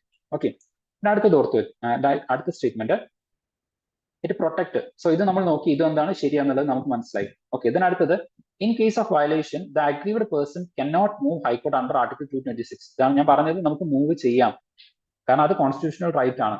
പിന്നെ നമ്മൾ കുറച്ചുകൂടെ കഴിയുന്ന സമയത്ത് നമ്മുടെ ക്ലാസ്സുകളിൽ നമ്മൾ ഡിസ്കസ് ചെയ്യുന്നതായിരിക്കും സുപ്രീം കോടതിയുടെയും അതുപോലെ തന്നെ ഹൈക്കോടതിന്റെയും റിട്ട് പരിധികളെ തമ്മിൽ നമ്മൾ കമ്പയർ ചെയ്യും. അപ്പൊ നമുക്ക് മനസ്സിലാകുന്നതാണ് ഹൈക്കോടതിയുടെ റിട്ട് പരിധി എന്ന് പറയുന്നത് ഇറ്റ് ഈസ് മോർ വാസ്റ്റ് ആണ്. അതുകൊണ്ട് തന്നെ നമുക്ക് ഡയറക്റ്റ് ആയിട്ട് ഹൈക്കോടതിയിലേക്ക് ഈ ഒരു വിഷയമായിട്ട് പോകാൻ വേണ്ടിയിട്ട് പറ്റും. ഓക്കെ, നമുക്ക് ഡയറക്റ്റ് ആയിട്ട് റിട്ട് ഫയൽ ചെയ്യാൻ വേണ്ടിയിട്ട് പറ്റും. അപ്പം in case of violation the agreed person cannot എന്നാണ് പറഞ്ഞത്. അപ്പൊ ഇതെന്താണ്, റോങ് ആണ്. ഇവിടെ ചോദിച്ചിരിക്കുന്നത് നോട്ട് കറക്റ്റ് ആണ്. അതുകൊണ്ടാണ് ഓൺലി ഫോർ എന്ത് ചെയ്യുന്നത് ആൻസർ ആയിട്ട് വരുന്നത്. ഇനി ഇതുമായിട്ട് ബന്ധപ്പെട്ടിട്ട് ഇപ്പൊ നമ്മുടെ കേസ് എക്സാമിനേഷൻ നടന്ന വർഷം നിങ്ങൾ ഓർത്ത് വെക്കുക, 2020 സമയത്തായിരുന്നു. 2019 നോട്ടിഫിക്കേഷൻ ലൈക്ക് 2020 എക്സാം ആയിരുന്നു. ഓക്കെ, അപ്പം ഇവിടെ ജസ്റ്റ് ഒരു കാര്യം നിങ്ങൾ ഓർക്കുക, ഈ റൈറ്റ് ടു പ്രോപ്പർട്ടി ആയിട്ട് ബന്ധപ്പെട്ടിട്ട് ഇത്രയും സ്റ്റാൻഡേർഡ് ആയിട്ടുള്ള ഒരു ചോദ്യം 2020 തന്നെ എന്ത് ചെയ്തിട്ടുണ്ട്, PSC ചോദിച്ചിട്ടുണ്ട്. ഇനി ഇത് 2023 UPSC ചോദിച്ചിട്ടുള്ള ഒരു ചോദ്യമാണ്. ഓക്കെ, UPSC എക്സാമിനേഷന്റെ ഇത്രയും വർഷത്തെ UPSCയുടെ പ്രിലിംസ് ക്വസ്റ്റ്യൻ പേപ്പേഴ്സ് എടുത്തു കഴിഞ്ഞാൽ, സിവിൽ സർവീസ് പ്രിലിംസ് എടുത്തു കഴിഞ്ഞാൽ അതിൽ ഏറ്റവും ടഫ് പേപ്പർ എന്ന് പറയുന്നത് 2023 പേപ്പർ ആയിരുന്നു. അന്നായിരുന്നു കട്ട് ഓഫ് എന്ന് പറയുന്നത് 75 മാർക്ക് വരെ കുറഞ്ഞിട്ടുണ്ട് ഔട്ട് ഓഫ് 200. ഓക്കെ, KSന്റെ എത്രയായിരുന്നു, 77 ഔട്ട് ഓഫ് 200. അപ്പൊ അത്രയും കുറഞ്ഞിട്ടുണ്ടായിരുന്നു. അപ്പം ഏറ്റവും ടഫായിട്ടുള്ള ആ ഒരു പേപ്പറിൽ നിന്ന് വന്നിട്ടുള്ള ഒരു ചോദ്യമാണ്, in India which one of the following constitutional amendment was widely believed to be enacted to overcome judicial interpretations of the fundamental right. ഇവിടെ ഏതൊക്കെ നിങ്ങൾ ഓർത്തു വെക്കണം, ഞാൻ നേരത്തെ പറഞ്ഞു Shankari Prasad versus union of India case judicial interpretation ആണ്. ഫസ്റ്റ് കോൺസ്റ്റിറ്റ്യൂഷണൽ അമെൻഡ്മെന്റ് ആക്ട് ഓർത്തു വെക്കണം, 9th ഷെഡ്യൂൾ ഓർത്തു വെക്കണം. ഇത് എന്തിനു വേണ്ടിയിട്ടാണ് ലാൻഡ് റീഫോം ആക്ട് കൊണ്ടുവരുന്നത്, അത് എന്തിനു വേണ്ടിയിട്ടായിരുന്നു, റൈറ്റ് ടു പ്രോപ്പർട്ടി എന്ന് പറയുന്നത് ഒരു ഫണ്ടമെന്റൽ റൈറ്റ് ആയിരുന്നു. ഇതിനെ ഓവർകം ചെയ്യാൻ വേണ്ടിയിട്ടാണ്. ഓക്കെ, റൈറ്റ് ടു പ്രോപ്പർട്ടി ഒരു ഫണ്ടമെന്റൽ റൈറ്റ് ആണ്, അതിനെ ഓവർകം ചെയ്യാൻ വേണ്ടിയിട്ടാണ് നമ്മൾ എന്ത് ചെയ്തത്, ഫസ്റ്റ് കോൺസ്റ്റിറ്റ്യൂഷണൽ അമെൻഡ്മെന്റ് ആക്ട് കൊണ്ടുവരുന്നത്. സോ നിങ്ങൾക്ക് ആൻസർ കിട്ടും, A ആണ്. ഓക്കെ, ബട്ട് ഇതിന്റെ ക്വസ്റ്റ്യൻ വളരെ സ്പെസിഫിക് അല്ലാത്തത് കൊണ്ട് ഇവിടെ ചോദിച്ചിരിക്കുന്നത് നിങ്ങൾക്ക് കാണാൻ വേണ്ടിയിട്ട് പറ്റും, ബിലീവ് ടു ബി. അപ്പൊ ഒരു സ്പെസിഫിക് ആയിട്ട് ക്വസ്റ്റ്യൻ ചോദിച്ചിട്ടില്ല. അപ്പൊ പലരും ഇതിന്റെ ആൻസർ ലൈക്ക് 42nd ആണ് എന്നുള്ളത് പറഞ്ഞിട്ടുണ്ടായിരുന്നു, ചിലർ ലൈക്ക് ഫസ്റ്റ് അമെന്റ്മെന്റ് ആണ് പറഞ്ഞിട്ടുണ്ടായിരുന്നു. But more suitable answer first amendment ആയിരുന്നു. ഫൈനലി UPSC ചെയ്തിട്ടുണ്ടായിരുന്നു ഈ ക്വസ്റ്റ്യൻ ക്യാൻസൽ ചെയ്യാണ് ചെയ്തിട്ടുള്ളത്. ഓക്കെ, അപ്പം ആ ഒരു ക്വസ്റ്റ്യന്റെ സ്റ്റാൻഡേർഡ് നിങ്ങൾ മനസ്സിലാക്കാൻ വേണ്ടിയിട്ട് ജസ്റ്റ് ഒരു കമ്പാരിസൺ നടത്തിയെന്ന് മാത്രം. കാരണം 5 വർഷം മുമ്പുള്ള ഒരു ക്വസ്റ്റ്യൻ പേപ്പറിനെയാണ് നമ്മളിപ്പം കമ്പയർ ചെയ്യുന്നത്. ആ ക്വസ്റ്റ്യൻ ഇപ്പോഴും നമുക്ക് റെലവെന്റ് ആയിട്ട് ജെന്യുവൻ ആയിട്ട് നിൽക്കുന്നുണ്ടെങ്കിൽ ആ ഒരു ക്വസ്റ്റ്യൻ പേപ്പറിന്റെ സ്റ്റാൻഡേർഡ് നിങ്ങൾക്ക് മനസ്സിലാക്കാം. ഓക്കെ, ഇതിനടുത്തത് in India a bill is not to be deemed to be a money bill if it contains the provisions. So money ബില്ലിന്റെ പ്രൊവിഷൻസ് വളരെ കറക്റ്റ് ആയിട്ട് ആർട്ടിക്കിൾ 110 എന്ത് ചെയ്യുന്നുണ്ട്, സ്പെസിഫൈ ചെയ്ത് പറയുന്നുണ്ട്. അത് നമ്മൾ എന്ത് ചെയ്യും, ആ ഒരു സെഷൻ എത്തുന്ന സമയത്ത് ഞാൻ പറഞ്ഞു ഓൾറെഡി കുറച്ച് മുമ്പ് ബിൽസിന്റെ പ്രൈവറ്റ് മെമ്പർ ബില്ല് പറഞ്ഞ സമയത്ത് പറഞ്ഞിട്ടുണ്ടായിരുന്നു, ഡിഫറെന്റ് ബില്ലുകളെ കുറിച്ചിട്ട് വളരെ സ്പെസിഫിക് ആയിട്ട് തന്നെ നിങ്ങൾ പഠിക്കണമെന്ന് പറഞ്ഞിട്ടുണ്ടായിരുന്നു. ഓക്കെ, സോ അത് നമ്മൾ പഠിക്കും. അതിൽ വരുന്ന ഒരു കണ്ടീഷനാണ് ഇത് എന്ന് പറയുന്നത്. ഓക്കെ, സോ സോറി, അതിൽ വരാത്തൊരു ലൈക്ക് ഇവിടെ ചോദിച്ചിരിക്കുന്നത് India the bill is not to be deemed a money bill എന്നാണ് പറഞ്ഞിരിക്കുന്നത്. സോ അതിൽ വരാത്തൊരു കണ്ടീഷനാണ് imposition of the fines and other. ഇത് ഫൈനാൻസ് ബില്ലിന്റെ പരിധിയിൽ വരുന്നതാണ്. ഓക്കെ, സോ ഇത് ഫൈനാൻസ് ബില്ലിന്റെ പരിധിയിൽ വരുന്നതാണ്. എന്ത്, imposition of fines or other pecuniary penalties or the demand or payment of the fees for licence or fees for service rendered. So ഇത് നോർമലി ഗവൺമെന്റ് ചുമത്തുന്ന ചാർജസ് ആണ്. ഓക്കെ, ഗവൺമെന്റ് ഇപ്പം for example like ഒരു motor vehicle act നമുക്ക് പലപ്പോഴും എന്ത് ചെയ്യാറുണ്ട്, petty അടിച്ച് കിട്ടാറുണ്ട്. ഓക്കെ, സോ അതിന്റെ ലൈക്ക് മോട്ടോർ വെഹിക്കിൾ ആക്ടിന്റെ അണ്ടറിൽ അതിന്റെ ചാർജസ് നമ്മൾ ഇൻക്രീസ് ചെയ്യുന്നുണ്ടെങ്കിൽ ഇമ്പോസിഷൻ ഓഫ് ദ ഫൈൻസ് അതൊക്കെയാണ് ഇവിടെ വരുന്നത്. ഓക്കെ, സോ അതൊന്നും നമുക്കൊരു മണി ബിൽ കാറ്റഗറിയിലേക്ക് കൊണ്ടുപോകേണ്ടതില്ല. അത് ലൈക്ക് നോർമൽ ആയിട്ടുള്ള ഫൈനാൻസ് ബിൽ കാറ്റഗറിയിൽ തന്നെയാണ് അത് എന്ത് ചെയ്യാറുള്ളത്, വരാറുള്ളത്. എന്നാൽ imposition, abolition, remission, alteration of any tax ആരാണ് കൊണ്ടുവരുന്നത്, ബഡ്ജറ്റ് ഒക്കെ വരുന്ന സമയത്ത് നമ്മൾ പറയാറുണ്ട് ഇപ്പൊ എന്ത് ചെയ്തിട്ടുണ്ട്, ടാക്സ് ചേഞ്ച് ചെയ്തിട്ടുണ്ട്. ഇൻകം ടാക്സിന്റെ സ്ലാബ് എത്രയാക്കി, 12 ലക്ഷത്തിലേക്ക് ഉയർത്തിയിട്ടുണ്ട്. അപ്പൊ ഇത് ഗവൺമെന്റ് അത്രത്തോളം ലൈക്ക് ലെജിസ്ലേച്ചർ ആയിട്ട് അങ്ങനെ പാസ് ചെയ്ത് വരുന്നതാണ്. അപ്രോപ്രിയേഷൻ ബില്ലും അതുപോലെ തന്നെ ഫൈനാൻസ് ബില്ലും മണി ബില്ലും ഒക്കെ പാസ്സാക്കിയിട്ട് ബഡ്ജറ്റിന്റെ ആ ഒരു ബാക്ക്ഗ്രൗണ്ടിൽ വരുന്നതാണ്. സോ അങ്ങനത്തെ വളരെ സീരിയസ് ആയിട്ടുള്ള കാര്യങ്ങൾ മാത്രമായിരിക്കും മണി ബില്ലിന്റെ ഉള്ളിൽ വരുന്നത്. ജനറൽ ആയിട്ട് മനസ്സിലാക്കുക, സ്പെസിഫിക് പ്രൊവിഷൻസ് നമ്മൾ എന്ത് ചെയ്യും, ഫാസ്റ്റ് ഡിസ്കസ് ചെയ്യും. അപ്പൊ ഡെഫിനറ്റ്ലി ഇത് മണി ബില്ലിൽ വരുന്നുണ്ട്. The appropriation of money out of consolidated fund of India, അതിൽ നിന്ന് പണം എടുത്ത് ചെലവഴിക്കണം എന്നുണ്ടെങ്കിൽ, അതായത് budget, basically budget. Okay, so appropriation ബില്ലൊക്കെ ബഡ്ജറ്റിന്റെ ഭാഗമായിട്ട് വരുന്നതാണ്. അപ്പം ഡെഫിനറ്റ്ലി ഇത് എന്തിൽ വരുന്നുണ്ട്? മണി ബില്ലിന്റെ അണ്ടറിൽ വരുന്നുണ്ട്. The regulation of the borrowing of the money by the government, അത് എന്തിൽ വരുന്നുണ്ട്? ഇതിന്റെ അണ്ടറിൽ. ഇതൊക്കെ നിങ്ങൾക്ക് നോക്കി മനസ്സിലാവും, വളരെ സീരിയസ് ആയിട്ടുള്ള കാര്യമാണ്. ബട്ട് ഈ പറയുന്ന പോലെ ലൈക്ക് ഫൈന്, അതുപോലെ തന്നെ പെറ്റി അടിക്കുന്ന, അതുപോലെ പെക്യുലിയർ, ഓക്കെ, പെക്യുലിയർ പെനൽറ്റീസ്, അതൊക്കെ ലൈക്ക് ചെറിയ ചെറിയ കാര്യങ്ങളാണ്. അപ്പം അത് അത്രത്തോളം സീരിയസ് അല്ല. അപ്പം ജസ്റ്റ് നിങ്ങളൊന്ന് കമ്പയർ ചെയ്യുക. ഇതെല്ലാം ലൈക്ക് അത്യാവശ്യം സീരിയസ് ആയിട്ടുള്ള കാര്യങ്ങളാണ്. ഇത് അത്രത്തോളം സീരിയസ് അല്ല. അപ്പം ഈ കൂട്ടത്തിലെ ഓഡ് വൺ ഏതാണെന്ന് നിങ്ങൾ ഫൈൻഡ് ഔട്ട് ചെയ്താൽ മതി. ഓക്കെ, നമ്മൾ മാത്സിന്റെ ക്വസ്റ്റ്യൻസ് ചെയ്യുന്ന സമയത്ത് ഉണ്ടാവല്ലോ ഓഡ് വൺ ഏതാണെന്ന് ഫൈൻഡ് ഔട്ട് ചെയ്യാൻ വേണ്ടിയിട്ട്, അല്ലെങ്കിൽ ഒരു സീരീസിലെ റോങ് ആയിട്ടുള്ള നമ്പർ ഏതാണെന്ന് ഐഡന്റിഫൈ ചെയ്യാൻ വേണ്ടിയിട്ട്. അങ്ങനെ നോക്കുന്ന സമയത്ത് നിങ്ങൾ പരസ്പരം കമ്പയർ ചെയ്യുക. ഇത് ഇതുമായിട്ട് കമ്പാറ്റബിൾ അല്ല, അതുകൊണ്ട് ഇതാണ് എന്ത് ആൻസർ എന്ന് പറയും. ഓക്കെ, ഇതിനടുത്തത് which among the following statement is not correct regarding the election of the vice president. So vice president ചോദിച്ചിട്ടുണ്ട് എന്ന് വെച്ച് കഴിഞ്ഞാൽ നമ്മുടെ അപ്കമിംഗ് KS എക്സാമിനേഷന് പ്രസിഡന്റിനെ കുറിച്ച് ചോദിക്കാം, അല്ലെങ്കിൽ ഗവർണറെ കുറിച്ച് ചോദിക്കാം, ഇനി അതല്ലെങ്കിൽ പ്രൈം മിനിസ്റ്ററെ കുറിച്ച് ചോദിക്കാം, അതല്ലെങ്കിൽ എന്ത് ചെയ്യാം, ചീഫ് മിനിസ്റ്ററെ കുറിച്ച് ചോദിക്കാം, ഇനി അതേപോലെ തന്നെ കൗൺസിൽ ഓഫ് മിനിസ്റ്റേഴ്സിനെ കുറിച്ചും ചോദിക്കാം. ഓക്കെ, സോ കൗൺസിൽ ഓഫ് മിനിസ്റ്റേഴ്സിനെ കുറിച്ച് ചോദിക്കാമെങ്കിൽ ക്യാബിനറ്റിനെ കുറിച്ചും ചോദിക്കാവുന്നതാണ്. Okay, thus cabinet is mentioned in the constitution of India. Is cabinet a constitutional like body, or like is there a minimum number of ministers to be present in the cabinet? Okay, so only cabinet ministers are part of cabinet. Okay, like നിങ്ങൾക്ക് അറിയാവുന്നതാണ് different ministries ഉണ്ട്, cabinet ministers ഉണ്ട്, state ministers ഉണ്ട്. So ഇങ്ങനെ different ആയിട്ടുള്ള ministries ഉണ്ട്. അപ്പം like only മിനിസ്റ്റേഴ്സിന് മാത്രമാണ്. ഇങ്ങനെയൊക്കെ ഇവിടുന്ന് ചോദ്യങ്ങൾ വരാവുന്നതാണ്. അപ്പൊ പ്രസിഡന്റ് ലൈക്ക് വൈസ് പ്രസിഡന്റിനെ കുറിച്ച് ചോദിച്ചത് കൊണ്ട് ഇങ്ങനെയുള്ള എല്ലാ ഏരിയയിൽ നിന്നും നമുക്ക് ചോദ്യങ്ങൾ എക്സ്പെക്ട് ചെയ്യാം. ആ രീതിയിലായിരിക്കണം പഠനം എന്ത് ചെയ്യേണ്ടത്, മുന്നോട്ടേക്ക് കൊണ്ടുപോകേണ്ടത്. നമ്മൾ ഡിസ്കസ് ചെയ്യും. ഓക്കെ, ഏതൊക്കെ ഏരിയയിൽ നിന്ന് എങ്ങനെയൊക്കെ ചോദ്യങ്ങൾ വരാമെന്നുള്ള എല്ലാ പോസിബിലിറ്റീസും ക്ലാസ്സിൽ ഡിസ്കസ് ചെയ്തിട്ടായിരിക്കും പോകുന്നത്. അടുത്തത് ഇലക്ടറൽ കോളേജ്, അതിന്റെ ഓപ്ഷൻസ് നോക്കാം. Electoral college consist of both elected and nominated members of the parliament. Yes, okay, vice പ്രസിഡന്റിന്റെ കാര്യമാണ്, പ്രസിഡന്റിന്റെ കാര്യമല്ല. പ്രസിഡന്റ് ആകുന്ന സമയത്ത് മാറും, എലക്ടഡ് മെമ്പേഴ്സ് മാത്രമാണ് വരുന്നത്. Okay, then the electoral college does not include the members of the state legislative assembly. Include ചെയ്യുന്നുണ്ടോ? ഇല്ല. ഇത് ആരുടെ കേസിലാണ് വരുന്നത്? പ്രസിഡന്റിന്റെ കേസിൽ അത് വരുന്നുണ്ട്. Elected members of the state legislative അസംബ്ലീസും കൂടെ എന്ത് ചെയ്യുന്നുണ്ട്? വോട്ട് ചെയ്യുന്നുണ്ട്. അതേപോലെ തന്നെ MLA-യുടെയും MP-യുടെയും വോട്ടിംഗ് ഒരേ വാല്യൂ ആണോ? അതെങ്ങനെയാണ് ഡിസൈഡ് ചെയ്യുന്നത്? ഇതൊക്കെ നമ്മൾ എന്ത് ചെയ്യും? ക്ലാസ്സിൽ ഡിസ്കസ് ചെയ്യും. Okay, then the electoral college includes the elected members of the state legislative assembly. The electoral college includes elected members. ഇത് വരുന്നുണ്ടോ? ഇല്ല. ഇത് ആരെയിലാണ് വരുന്നത്? പ്രസിഡന്റിന്റെ കേസിലാണ് വരുന്നത്. അതുകൊണ്ടാണ് ഞാൻ പറഞ്ഞത് പ്രസിഡന്റ് ഒരു പൊട്ടൻഷ്യൽ ഏരിയ ആണെന്നുള്ളത്. കാരണം ഈ ചോദ്യത്തിൽ തന്നെ ഇംപ്ലിസിറ്റ് ആയിട്ട്, ലൈക്ക് വിസിബിൾ ആയിട്ടല്ല, ബട്ട് ഇംപ്ലിസിറ്റ് ആയിട്ട് കൊടുത്തിട്ടുള്ള പല പ്രൊവിഷൻസും എന്താണ്? പ്രസിഡന്റിന്റെ ആണ്. Okay, then all doubts and disputes in connection with the election of the president, അതുപോലെ തന്നെ വൈസ് പ്രസിഡന്റ്, രണ്ടുപേരുടെയും are decided by the Supreme Court. Okay, so അതിന്റെ final deciding authority supreme court തന്നെയാണ്. അപ്പൊ ഇതെന്താണ്? ശരിയാണ്. അപ്പൊ റോങ് ആയിട്ട് വരുന്ന ഒരേ ഒരു കാര്യം ഇത് മാത്രമാണ്. കാരണം ഇത് ആരുടെയാണ്? ഇത് പ്രസിഡന്റിന്റെ ആണ്.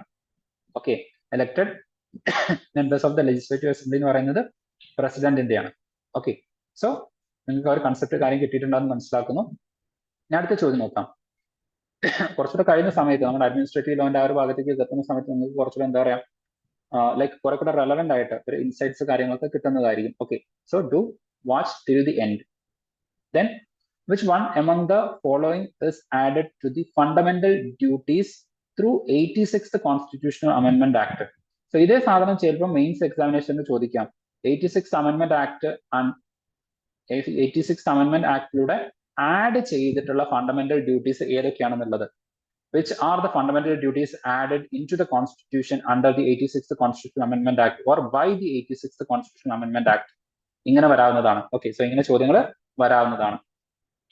ഇവിടെ വരുന്നത് who is a parent or guardian to provide. ഇവിടെ ചോദിച്ചിരിക്കുന്നത് which one of the following is added, add ചെയ്തത് ഏതാണെന്നാണ്.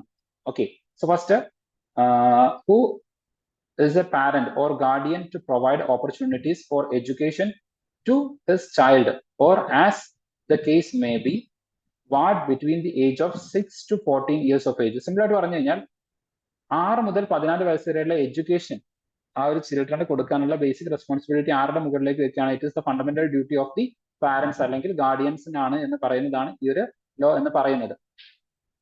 ഓക്കെ, സോ ഈ എഡ്യൂക്കേഷൻ നമ്മുടെ റൗണ്ട് ചെയ്ത് വെച്ചിട്ടുണ്ട്. എന്തിനാന്നുള്ളത് പറഞ്ഞുതരാം. Okay, to develop scientific temper and humanism. Okay, ഞാൻ ഹ്യൂമനിസം ഇവിടെ റൗണ്ട് ചെയ്ത് വെക്കുന്നുണ്ട്. And the spirit of enquiry and reform. Okay, so ഇത് എന്ത് ചെയ്തിട്ടുണ്ട്? നമ്മുടെ ഫണ്ടമെന്റൽ റൈറ്റിൽ വരുന്നത് തന്നെയാണ്. പിന്നെ അടുത്തത് to protect and improve the natural environment including forest, lake, rivers and wildlife, and to have compassion for living creatures.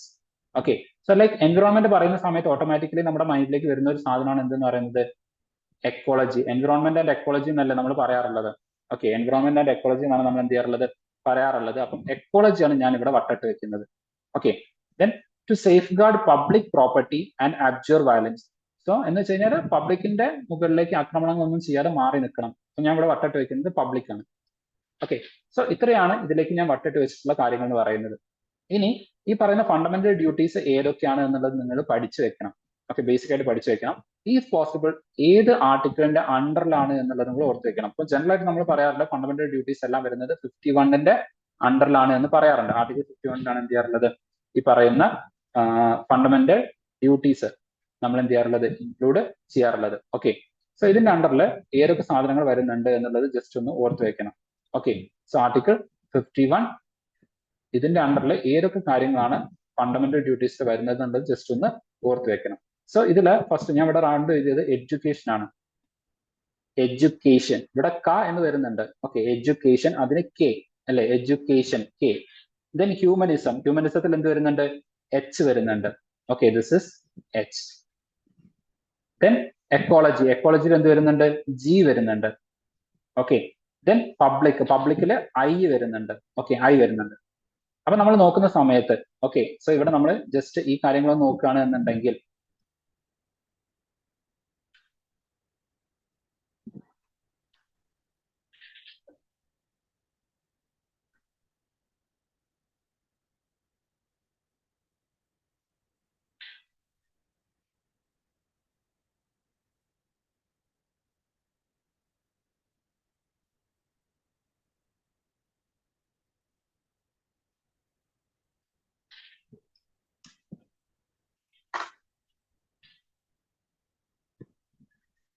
നമ്മൾ നോക്കുകയാണെന്നുണ്ടെങ്കിൽ ഓക്കെ, ഈ ലെറ്റേഴ്സ് നിങ്ങൾ ജസ്റ്റ് നോക്കുക. സോ ഇവിടെ ആർട്ടിക്കിൾ 51A ഇത് നമുക്ക് അറിയാവുന്ന കാര്യമാണ്. ഫണ്ടമെന്റൽ ഡ്യൂട്ടീസ് വരുന്നത് ഇവിടെയാണ് എന്നുള്ളത് നമുക്കറിയാം. Okay, article 51A fundamental duties വരുന്നുണ്ടെന്നുള്ളത് നമുക്ക് ഓൾറെഡി അറിയാവുന്ന ഒരു കാര്യമാണ്. ഇനി നമ്മൾ ചെയ്യേണ്ടത് എന്താണെന്ന് വെച്ച് കഴിഞ്ഞാൽ ഈ പറയുന്നത് ഇവിടെ ഇട്ട് കൊടുക്കുക. എന്ന് വെച്ച് കഴിഞ്ഞാൽ ഈ എഡ്യൂക്കേഷൻ, ഓക്കെ, അതായത് ഗാർഡിയൻസ് ആണ് എഡ്യൂക്കേഷൻ പ്രൊവൈഡ് ചെയ്യേണ്ടത് 6 to 14. അത് ഏതിന്റെ അണ്ടറിലാണ് വരുന്നത്, article 51A sub clause K. Okay, education കെയിലാണ് വരുന്നത്. ദെൻ ഈ ഹ്യൂമാനിസം വരുന്നതോ ആർട്ടിക്കിൾ 51A ക്ലോസ് എച്ചിന്റെ അണ്ടറിലാണ് വരുന്നത്. ഓക്കെ, ഇതിനടുത്തത് ഈ പറയുന്ന പ്രൊട്ടക്ടിങ് ദി എൻവിറോൺമെന്റ്, ഇത് എന്തിന്റെ അണ്ടറിലാണ് വരുന്നത്, ആർട്ടിക്കിൾ 51A ക്ലോസ് ജിയുടെ അണ്ടറിലാണ് വരുന്നത്.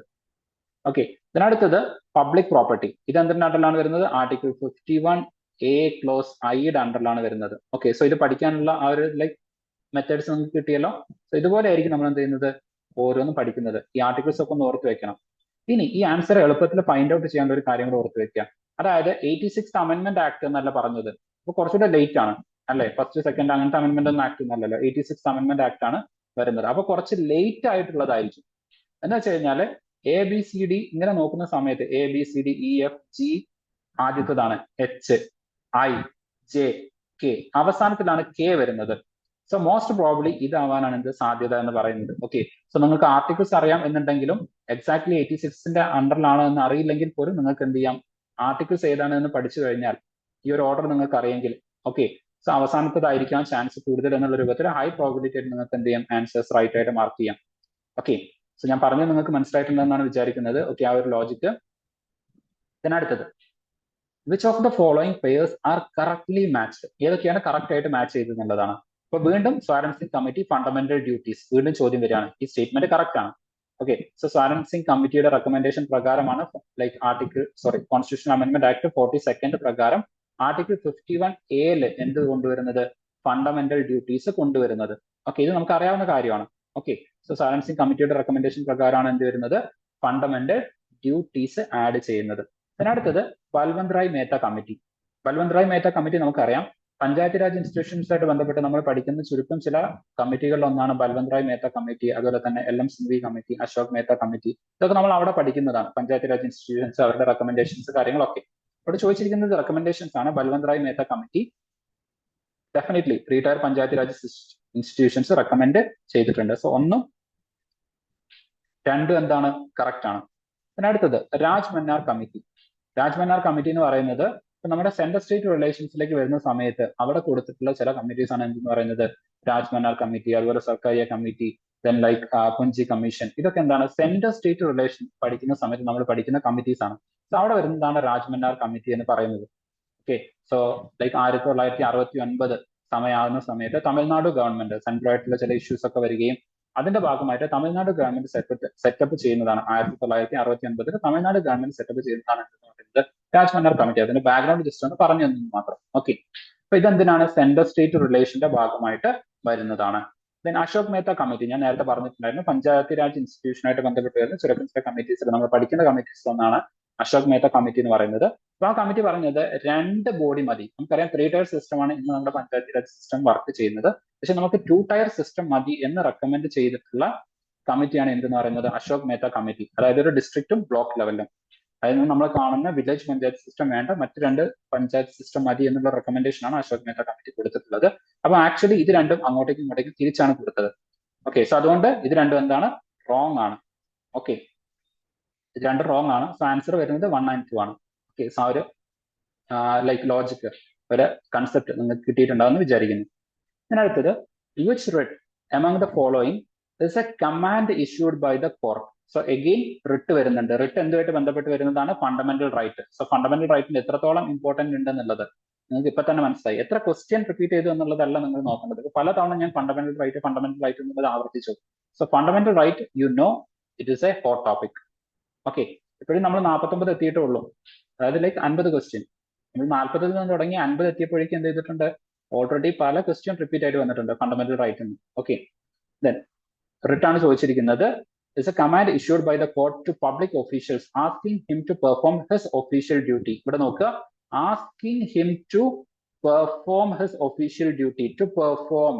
Okay, perform എന്ന് വെച്ച് കഴിഞ്ഞാൽ we ഇതില് to perform the duties, then like and he failed or refused to perform, അതായത് അയാൾ ഫെയിൽ ആയിട്ടുണ്ട്. അപ്പൊ അങ്ങനെ അയാൾ ചെയ്യാതിരുന്ന ഒരു ഡ്യൂട്ടി നമ്മൾ കമാൻഡ് കൊടുത്തിട്ട് like actually we are commanding, അല്ലെങ്കിൽ സുപ്രീം കോടതി is commanding him to do that work. We command. Okay, we command. ഇപ്പൊ സുപ്രീം കോടതി എന്ത് ചെയ്യാണ്, കമാൻഡ് ചെയ്യാണ്. സുപ്രീം കോടതി is the we command. Supreme കോടതി കമാൻഡ് കൊടുക്കുകയാണ്. ഈ വിന്റെ ഡബ്ല്യൂനെ തിരിച്ചിട്ട് കഴിഞ്ഞാൽ നമുക്ക് എന്ത് കിട്ടും, എം കിട്ടും, mandamus for we command. Okay, നമ്മൾ കമാൻഡ് കൊടുക്കുകയാണ്. അപ്പൊ ആൻസർ എന്താണ്, മാൻഡമസ് ആണ്. ഇത് കൂടാതെ വേറെ 4 റിട്ടും കൂടെ വരുന്നുണ്ട്. അതിലൊന്നാണ് സെർഷ്യൂററി. സെർഷ്യൂററി പഠിക്കുമ്പോൾ അതിന്റെ കൂടെ തന്നെ പഠിക്കേണ്ടതാണ് പ്രൊഹിബിഷൻ, പിന്നെ പഠിക്കേണ്ടതാണ് കോ വാറന്റോ, അതുപോലെ തന്നെ ഹേബിയസ് കോർപ്പസ്. സോ കോ വാറന്റോ എന്ന് പറയുന്ന സമയത്ത് അണ്ടർ വാട്ട് വാറന്റ് അല്ലെങ്കിൽ അണ്ടർ വാട്ട് അതോറിറ്റി, ഇതാണ് അതിന്റെ ഒരു മീനിങ് എന്ന് പറയുന്നത്. സോ ഹേബിയസ് കോർപ്പസ് എന്ന് പറയുന്നത് ടു പ്രൊഡ്യൂസ്, അല്ലെങ്കിൽ ലൈക്ക് ഇപ്പൊ നമുക്ക് ഒരു മാൻ മിസ്സിംഗ് കേസ് ഒക്കെ ഉണ്ടെങ്കിൽ അയാളെ കോർട്ടിന്റെ മുമ്പിൽ പ്രൊഡ്യൂസ് ചെയ്യാൻ വേണ്ടിയിട്ട് നമ്മൾ കൊടുക്കുന്ന റിട്ടാണ് ഏതെന്ന് പറയുന്നത് ഹേബിയസ് കോർപ്പസ് എന്ന് പറയുന്നത്. ദെൻ സെർഷ്യൂററി ആൻഡ് പ്രൊഹിബിഷൻ, ഇത് നമ്മുടെ ചെറിയ ഡിഫറൻസ് മാത്രമേ ഉള്ളൂ, ബട്ട് ദാറ്റ് ഇസ് സിഗ്നിഫിക്കന്റ്. ഇവിടെ പ്രൊഹിബിഷൻ എന്ന് പറയുന്നത് പലപ്പോഴും ഹയർ കോർട്ട്, ലോവർ കോർട്ട്, ആ ലോവർ കോർട്ട് ഒരു തെറ്റ് ചെയ്യുന്നതിന് മുമ്പ് അല്ലെങ്കിൽ ഒരു ആക്ഷൻ എടുക്കുന്നതിന് മുമ്പ് കൊടുക്കുന്നതാണ് പ്രൊഹിബിഷൻ. നിങ്ങൾ ചാടാൻ പോകുന്നതിന് മുമ്പ് ഞാൻ നിങ്ങളെ പ്രൊഹിബിറ്റ് ചെയ്യും, ചാടി കഴിഞ്ഞാൽ ഞാൻ നിങ്ങളെ റെസ്ക്യൂ ചെയ്യും. അല്ലെ, നിങ്ങളൊരു അപകടത്തിലേക്ക് ചാടുന്നതിന് മുമ്പ് ഞാൻ നിങ്ങളെ പ്രൊഹിബിറ്റ് ചെയ്യാം. ഒരു ആക്ഷൻ എടുക്കുന്നതിന് മുമ്പ് തന്നെ കൊടുക്കുന്നതാണ് പ്രൊഹിബിഷൻ എന്ന് പറയുന്നത്. ഇപ്പൊ സെർഷ്യൂററി എന്ന് പറയുന്നത് ലൈക്ക് ഒരു ആക്ഷൻ എടുക്കുന്നുണ്ട്, അങ്ങനെയാണെങ്കിൽ ഓക്കെ, ഇപ്പൊ നിങ്ങൾ ചാടുകയാണ്. അപ്പൊ ചാടുന്ന സമയത്ത് എന്ത് ചെയ്യും, നിങ്ങൾ ലൈക്ക് അവിടുന്ന് പിടിച്ചു കയറ്റി, അതല്ലെങ്കിൽ ഞാൻ എന്ത് ചെയ്യുന്നുണ്ട്, വേറൊരാളെ നിങ്ങളെ പിടിച്ചു കയറ്റാൻ വേണ്ടിയിട്ട് ആക്കുന്നു. സോ ഈ തരത്തിലുള്ള ആക്ഷനാണ് ആക്ച്വലി സെർഷ്യൂറിയുടെ അണ്ടറിൽ വരുന്നത്. ഇപ്പൊ ഫോർ എക്സാമ്പിൾ ലൈക്ക് ഒരു ലോവർ കോർട്ട്, അവിടെ അത് ആക്ച്വലി ആ കേസ് മുന്നോട്ടേക്ക് പോകുന്നില്ല, കുറെ കാലമായിട്ട് കെട്ടിക്കിടക്കുന്നുണ്ടെങ്കിൽ അവിടുന്ന് അത് വേറൊരു കോർട്ടിന്റെ അണ്ടറിലേക്ക് സുപ്രീം കോടതി ചിലപ്പോൾ എന്ത് ചെയ്യും, ട്രാൻസ്ഫർ ചെയ്യും. ഓക്കെ, ഇപ്പൊ നമുക്കറിയാം കുറച്ചു കാലം മുമ്പ് ഉണ്ടായിരുന്ന ഒരു IAS ഓഫീസറിന്റെ ഒരു കേസ് ഉണ്ടായിരുന്നു, പൂജ ഹെഗ്ഡെ ഒക്കെ ആയിട്ട് ബന്ധപ്പെട്ടിട്ടുള്ള പൂജ ഗേൽപൂർ ആയിട്ട് ബന്ധപ്പെട്ടിട്ട്, ഓക്കെ പൂജ ഹെഗ്ഡെ. സോ പൂജ ഗേൽപൂർ ആയിട്ട് ബന്ധപ്പെട്ടിട്ടുള്ള ആ ഒരു കേസ് ഉണ്ടായിരുന്നു. അപ്പം ഈ പൂജയുടെ ഈ കേസായിട്ട് ബന്ധപ്പെട്ടിട്ട് അന്ന് ഫേക്ക് ആയിട്ടുള്ള ഈ ഒരു എന്താ പറയാ റിസർവേഷൻ കാര്യങ്ങളൊക്കെ വെച്ചിട്ടാണ് സർവീസിലേക്ക് എത്തിയത് എന്നുള്ള ഒരു കേസായിരുന്നു. അപ്പം ഈ കേസ് അറ്റ് പ്രസന്റ് നടക്കുന്നത് എന്താണ്, ഡൽഹിയിലാണ്, അത് മഹാരാഷ്ട്രയിലേക്ക് ട്രാൻസ്ഫർ ചെയ്യണം എന്നൊക്കെ പറഞ്ഞുകൊണ്ടുള്ള കേസ് ഉണ്ട്. അപ്പം ഇത് ഇൻ കേസ് പ്രോപ്പറായിട്ട് നടക്കുന്നില്ല എന്ന് വന്നു കഴിഞ്ഞാൽ കോർട്ടിന് അത് ട്രാൻസ്ഫർ ചെയ്യാൻ വേണ്ടിയിട്ട് പറയാം. അത് ഏതിന്റെ അണ്ടറിലായിരിക്കും, സെർഷ്യൂററി, കാരണം അത് ഓൾറെഡി നടന്നുകൊണ്ടിരിക്കുകയാണ്, അതിനെ കറക്റ്റ് ചെയ്യാനുള്ള മെഷേഴ്സ് ആയിരിക്കും എടുക്കുന്നത്. ഓക്കെ, സോ ഇവിടേക്ക് വരുന്ന സമയത്ത് എന്താണ് നടക്കുന്നതിന് മുമ്പ് തന്നെ പ്രൊഹിബിറ്റ് ചെയ്യാണ്, യു ഡോണ്ട് ഡു ദാറ്റ്. എന്ന് പറഞ്ഞിട്ട് അതിനെ പ്രൊഹിബിറ്റ് ചെയ്യുന്നതാണ് പ്രൊഹിബിഷന്റെ വരുന്നത്. സോ കറക്റ്റ് ആയിട്ട് ഓരോ കൺസെപ്റ്റുകളും കൃത്യമായിട്ട് മനസ്സിലാക്കി വെക്കുക. പിന്നെ അടുത്തത് 50-ാമത്തത്. സോ ആൻസർ നിങ്ങൾക്ക് കിട്ടി മാൻഡമസ് ആണ്. ഇനി 50ലേക്ക് വരുന്ന സമയത്ത് considering the power of Lok Sabha and Rajya Sabha, വീണ്ടും പാർലമെന്റ് എന്നുള്ള ചോദ്യം തന്നെയാണ് വരുന്നത്. Indian parliament which of the following statement is not correct. കണ്ടോ, ഒരുപാട് ചോദ്യങ്ങൾ നോട്ട് കറക്റ്റ് ചോദിക്കുന്നുണ്ട്. അപ്പൊ ഏതാണ് കറക്റ്റ് നോട്ട് കറക്റ്റ്, ആ ഒരു ലൈക്ക് ടൈം കൺസ്ട്രെയിനിൽ നിങ്ങൾ ചെയ്യുന്ന സമയത്ത് നിങ്ങൾക്ക് വളരെ പ്രസൻസ് ഓഫ് മൈൻഡ് ഉണ്ടായിരിക്കണം. പിന്നെ പല ക്വസ്റ്റ്യൻസും നന്നായിട്ട് തോട്ട് പ്രോസസ് കൊടുക്കേണ്ടതും ഒരുപോലെ ലെങ്തി ആയിട്ടുള്ള ചോദ്യങ്ങളൊക്കെയാണ്. അവൻ ടൈം വളരെ കുറവായിരിക്കും. അപ്പൊ ഇങ്ങനത്തെ നോട്ടൊക്കെ ഉണ്ടെങ്കിൽ ഇമ്മീഡിയറ്റ്ലി തന്നെ മാർക്ക് ചെയ്ത് വെക്കണം. Okay, a money bill can be introduced only in Lok Sabha and not in Rajya Sabha, this is true. Okay, money bill ഞാൻ പറഞ്ഞു ബഡ്ജറ്റ് ഒക്കെ ആയിട്ട് ബന്ധപ്പെട്ടിട്ട് അങ്ങനെ വരുന്നതാണ്. ഇറ്റ്സ് എ സീരിയസ് ഇഷ്യൂ ആണ്. പെട്ടെന്ന് പാസ്സാക്കേണ്ടതും അതുപോലെ തന്നെ ഇലക്ടഡ് മെമ്പേഴ്സ് പാസ്സാക്കേണ്ടതായിട്ടുള്ള, കാരണം ലോക്സഭയിൽ ഇലക്ടഡ് മെമ്പേഴ്സ് ആണ് വരുന്നത്, അവർ പാസ്സാക്കേണ്ടതായിട്ടുള്ള ഒരു ബില്ലാണ്. അതുകൊണ്ട് തന്നെ മണി ബിൽ അവിടെ മാത്രമേ ഇൻട്രൊഡ്യൂസ് ചെയ്യൂ, ലോക്സഭയിൽ മാത്രമായിരിക്കും ഇൻട്രൊഡ്യൂസ് ചെയ്യുന്നത്. Rajya Sabha can only discuss the budget but can not vote on the demand for grant. ശരിയാണ്, ബഡ്ജറ്റ് ഒക്കെ പെട്ടെന്ന് പാസ്സാക്കണം. ഇപ്പൊ ലൈക്ക് അതല്ലാതെ രാജ്യസഭയും ലോക്സഭയും പാസ്സാക്കണമെന്നുണ്ടെങ്കിൽ ലോക്സഭയിൽ എന്തായിരിക്കും റൂളിംഗ് പാർട്ടിക്കായിരിക്കും മെജോറിറ്റി. അതുകൊണ്ടാണല്ലോ അവർ ഗവൺമെന്റ് ആകുന്നത്. രാജ്യസഭയിൽ ചിലപ്പോൾ ഒപ്പോസിഷൻ പാർട്ടി ആയിരിക്കും. അപ്പൊ ഗവൺമെന്റിന്റെ പ്രവർത്തനങ്ങളെ ഒന്ന് ഹോൾഡ് ചെയ്യുന്നതിന് വേണ്ടിയിട്ട്, ഒന്ന് തടസ്സപ്പെടുത്തുന്നതിന് വേണ്ടിയിട്ട് പല ബില്ലുകളും എന്ത് ചെയ്യില്ല, രാജ്യസഭയിൽ പാസ്സാക്കില്ല, കാലതാമസം നേരിടും. അപ്പൊ ബഡ്ജറ്റ് ഒന്നും അതുപോലെ കാലതാമസം നേരിടാൻ വേണ്ടിയിട്ട് പറ്റില്ല. ഇമ്മീഡിയറ്റ്ലി നമുക്ക് പാസ്സാക്കി എടുക്കേണ്ട ഒരു സാധനമാണ് ബഡ്ജറ്റ് എന്ന് പറയുന്നത്. നെക്സ്റ്റ് ഫൈനാൻഷ്യൽ ഇയറിലെ ഫണ്ട് അലോക്കേഷൻസ് ഒക്കെ ഇതിന് ഡിപ്പെൻഡ് ചെയ്തിട്ടാണ് നിൽക്കുന്നത്. ഓക്കെ, സോ അങ്ങനെ നോക്കുന്ന സമയത്ത് എന്താണ് ഈ പറയുന്ന രാജ്യസഭയ്ക്ക് ഇതിൽ വോട്ടിംഗ് റൈറ്റ് കൊടുക്കുക എന്ന് പറയുന്നത് ലോജിക്കലി എന്തല്ല. Okay, Rajya Sabha can only discuss, അവർക്ക് അവിടെ പ്രോപ്പറായിട്ട് ഡിസ്കസ് ചെയ്യാൻ വോട്ട് ചെയ്യാനൊക്കെ അവകാശം കൊടുക്കുക എന്ന് പറയുന്നത് ലോജിക്കലി കറക്റ്റ് അല്ല. ഓക്കെ, സോ അതുകൊണ്ടാണ് എന്ത് പറഞ്ഞത്, they can only discuss in the budget but can not vote, അവർക്ക് വോട്ട് ചെയ്യാൻ പറ്റില്ല. അപ്പൊ രണ്ടാമത്തെ സ്റ്റേറ്റ്മെന്റ് എന്താണ്, കറക്റ്റ് ആണ്. ഇതിനടുത്തത് Rajya Sabha and Lok Sabha have equal powers in the introduction and passage of the ordinary bill. അത് നമുക്കറിയാം, രണ്ടും എന്ത് ചെയ്യണം, സിമ്പിൾ മെജോറിറ്റിയിൽ എന്ത് ചെയ്യണം, പാസ് ചെയ്യണം. ഓർഡിനറി ബില്ലാണെന്നുണ്ടെങ്കിൽ okay, then constitutional amendment bill in a different like amendment procedure category we will discuss it. Okay, then only Lok Sabha has the power in the introduction and passage of the finance bill involving expenditure from the consolidated fund of India. This statement is wrong. Okay, so ഇത് 2020 PSC ചോദിച്ചിട്ടുള്ള ചോദ്യമാണ് ഓർക്കുക. Okay, finance ബില്ലായിട്ട് ബന്ധപ്പെട്ടിട്ട് വരുന്ന ഒരു ചോദ്യമാണ്. Okay, so finance bill എന്ന് പറയുന്നത് കാറ്റഗറി 1 കാറ്റഗറി 2 വരുന്നുണ്ട്. ഓക്കെ, കാറ്റഗറി 1 ആൻഡ് കാറ്റഗറി 2 വരുന്നുണ്ട്. ബട്ട് ഇതിന്റെ പാസേജ് സംബന്ധിച്ചിട്ട് നമുക്ക് എന്ത് പറയാൻ പറ്റില്ല, ഇറ്റ് ക്യാൻ ഓൺലി എന്ന് പറയുന്നത് തെറ്റാണ്. Only Lok Sabha has the power in introduction and passage എന്ന് പറയുന്നത് റോങ് ആണ്. Okay, once it is like passed or like introduced, ഇതിന്റെ പാസേജിലേക്ക് വരുന്ന സമയത്ത് രാജ്യസഭയ്ക്കും റോൾ വരുന്നുണ്ട്. ഓക്കെ, സോ ഇൻ കേസ് ലോക്സഭയും രാജ്യസഭയും തമ്മിൽ ഒരു ഡിസ്പ്യൂട്ട് ഉണ്ടായെന്ന് വിചാരിക്കാം. ഓക്കെ, ലൈക്ക് ലോക്സഭ പാസ്സാക്കി രാജ്യസഭ അത് പാസ്സാക്കുന്നില്ല, അപ്പൊ ഈ ബില്ല് ലൈക്ക് ഒരു ഫൈനൽ ഡിസിഷൻ ഒക്കെ എടുക്കണമല്ലോ. അപ്പൊ അങ്ങനെയാണെന്നുണ്ടെങ്കിൽ പ്രസിഡന്റിന് ജോയിന്റ് സിറ്റിംഗ് വിളിക്കാനുള്ള അവകാശം പോലും ഉണ്ട്. എന്ന് വെച്ച് കഴിഞ്ഞാൽ രാജ്യസഭയ്ക്ക് കൺസിഡറബിൾ ആയിട്ടുള്ള വോയിസ് ഉണ്ട് ഫൈനാൻസ് ബില്ലിന്റെ കേസിലേക്ക് വരുന്ന സമയത്ത്. So this statement is wrong. സോ ഇത് 2020 ചോദിച്ചിട്ടുള്ള ചോദ്യം എന്നുള്ളത് ഓർത്ത് വെക്കാം.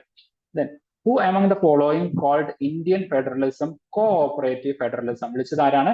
ഗ്രാൻവിൽ ഓസ്റ്റിൻ ആണ്. Okay, so Granville Austin called Indian federalism cooperative federalism. So നമ്മൾ ഫീച്ചേഴ്സ് ഓഫ് ദി കോൺസ്റ്റിറ്റ്യൂഷൻ പഠിക്കുന്ന സമയത്ത് പഠിക്കുന്നതാണ്. Okay, out of the box ഒന്നല്ല. ഇതുവരെ നമ്മൾ ഡിസ്കസ് എല്ലാ ചോദ്യങ്ങളും എന്താണ്, വിത്തിൻ പൊളിറ്റിയുടെ കോണ്ടെക്സ്റ്റിൽ നിന്ന് വന്നിട്ടുള്ള ചോദ്യങ്ങൾ തന്നെയാണ്. ഇനി നമ്മൾ തൊട്ട് മുമ്പ് ഡിസ്കസ് ചെയ്ത ചോദ്യത്തിന്റെ UPSC 2023 ആ ചോദ്യം ഇങ്ങനെയാണ് ചോദിച്ചിട്ടുള്ളത്. പെയർ ടൈപ്പ് ക്വസ്റ്റ്യൻസ് ആണ്. ഇതിൽ എത്ര പെയർ ശരിയാണെന്ന്, അതായത് സാധാരണ നമ്മൾ കാണാറുള്ളത് 1 and 2 correct, 2 and 3 correct, 1, 3 correct എന്നൊക്കെയാണ്. ഓക്കെ, പക്ഷെ ഇങ്ങനെയല്ല ചോദിച്ചത്, ഇതിൽ എത്ര പെയേഴ്സ് ആണ് കറക്റ്റ് എന്നാണ് ചോദിച്ചത്.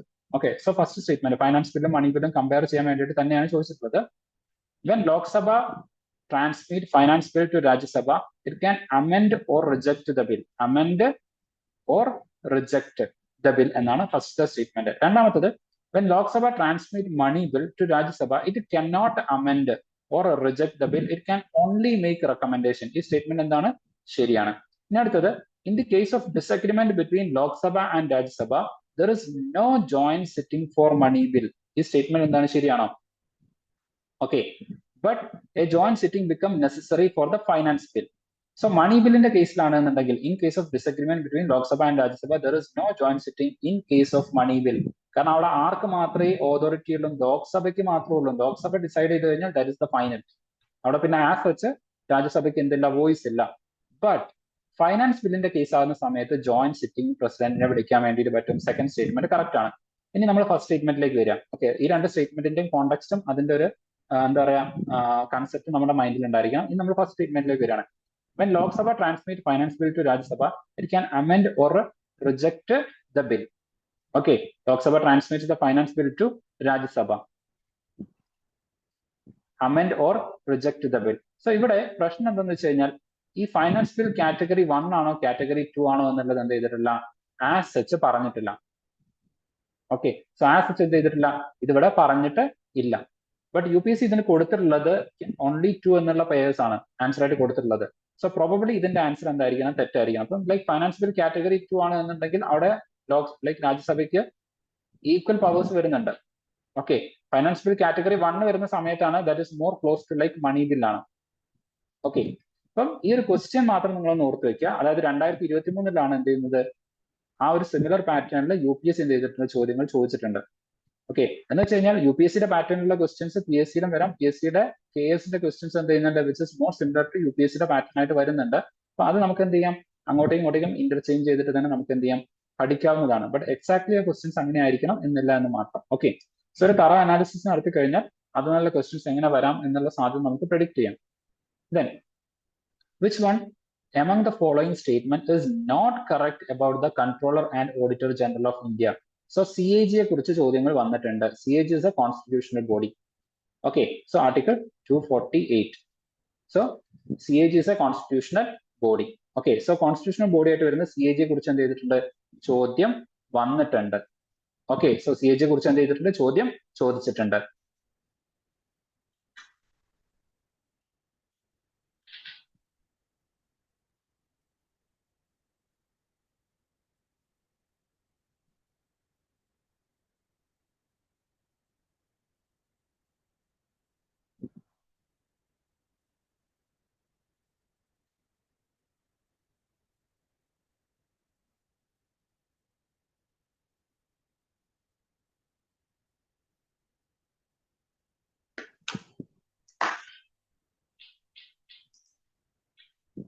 അപ്പം ഇതേപോലെ തന്നെ ഇനി പോസിബിൾ ആയിട്ട് ചോദിക്കാൻ സാധ്യത ഉള്ളതാണ് ആരെന്ന് പറയുന്നത്, ലൈക്ക് കോൺസ്റ്റിറ്റ്യൂഷണൽ ബോഡീസ് ആയിട്ടുള്ള ഇലക്ഷൻ കമ്മീഷനെ കുറിച്ച് ചോദിക്കാം, CVC യെ കുറിച്ച് ചോദിക്കാം, അതുപോലെ ലൈക്ക് ചീഫ് ഇൻഫർമേഷൻ കമ്മീഷനെ കുറിച്ച് ചോദിക്കാം, PSC യെ കുറിച്ച് ചോദിക്കാം. ഓക്കെ, സോ PSC യെ കുറിച്ച് ചോദിക്കാം.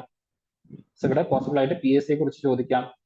ഓക്കെ, ഞാൻ 248, ദിസ് 148. Okay, 148 CAG 148. ഓക്കെ, കാരണം യൂണിയൻ ഗവൺമെന്റിൻ്റെത് most of them comes under എന്താണ് പറയുന്നത്, നമ്മുടെ 150യുടെ അണ്ടറിലായിട്ട് തന്നെ എന്ത് ചെയ്യുന്നുണ്ട്, ഇങ്ങനത്തെ കാര്യങ്ങളൊക്കെ വരുന്നുണ്ട്. സോ 248 ഒക്കെ ആകുന്ന സമയത്ത് അത് എന്ത് ചെയ്യുന്നുണ്ട്, ഹൈക്കോർട്ട് അല്ലെങ്കിൽ സ്റ്റേറ്റ് ഗവൺമെന്റിന്റെ പരിധിയിലേക്ക് വരുന്നുണ്ട്. കാരണം 226 ഒക്കെ ആകുമ്പോഴേക്കും ഹൈക്കോർട്ട് ആകുന്നുണ്ട്. Okay, so it's 148. Okay, CAG വരുന്നത് 148ന്റെ അണ്ടറിലാണ് ആർട്ടിക്കിൾ. ലൈക്ക് പ്രോപ്പർ ആയിട്ട് പഠിച്ചു വെക്കുക, കൺഫ്യൂഷൻ ആവരുത്. 148. സോ PSC അതുപോലെ തന്നെ UPSC ഇങ്ങനത്തെ കോൺസ്റ്റിറ്റ്യൂഷണൽ ബോഡിയെ കുറിച്ചിട്ടൊക്കെ എന്ത് ചെയ്യാൻ ചോദ്യങ്ങൾ നമുക്ക് വരാവുന്നതാണ്. ഓക്കെ, സോ UPSC മാത്രം വരുന്നത് കുറച്ചുകൂടെ ഹയർ ലെവലിലാണ്, 315ന്റെ അണ്ടറിലാണ്. ഓക്കെ, സോ 315ന്റെ അണ്ടറിലേക്ക് എത്തുന്ന സമയത്താണ് UPSC വരുന്നത്. കാരണം CAG is considered as a part of the executive ആണ്. എക്സിക്യൂട്ടീവിന്റെ ഭാഗമായിട്ട് CAG നമ്മൾ കൺസിഡർ ചെയ്യുന്നത് കൊണ്ടാണ് എന്ത് ചെയ്യുന്നത്, അത് അവിടെ വരുന്നത്. ഓക്കെ, സോ ആർട്ടിക്കിൾ 148ന്റെ അണ്ടറിൽ തന്നെ വരുന്നത്. നമുക്ക് എന്ത് ചെയ്യാൻ ചോദ്യത്തിലേക്ക് വരാം. Not correct, again not correct ആണ് ചോദിച്ചിട്ടുള്ളത് about the Controller and Auditor General. The Controller and Auditor General ഞാൻ പറഞ്ഞു എക്സിക്യൂട്ടീവിന്റെ ഭാഗമാണ് എന്ന് പറഞ്ഞിട്ടുണ്ട്.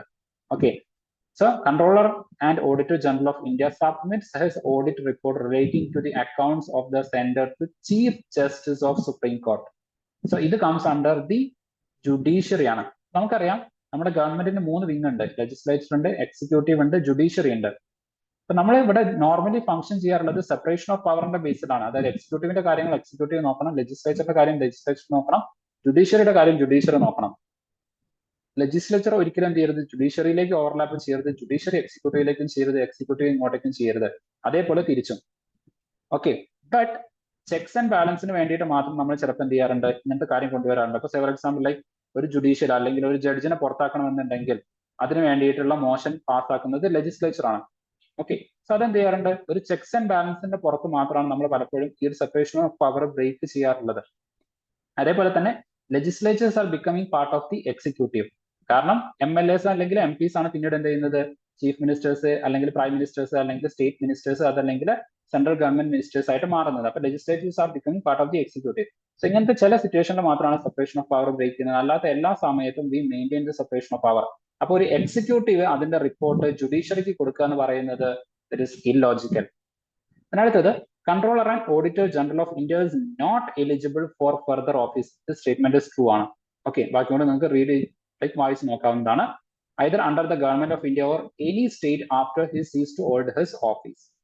അടുത്തത്, controller and auditor general of India salary and other service condition are determined by the parliament.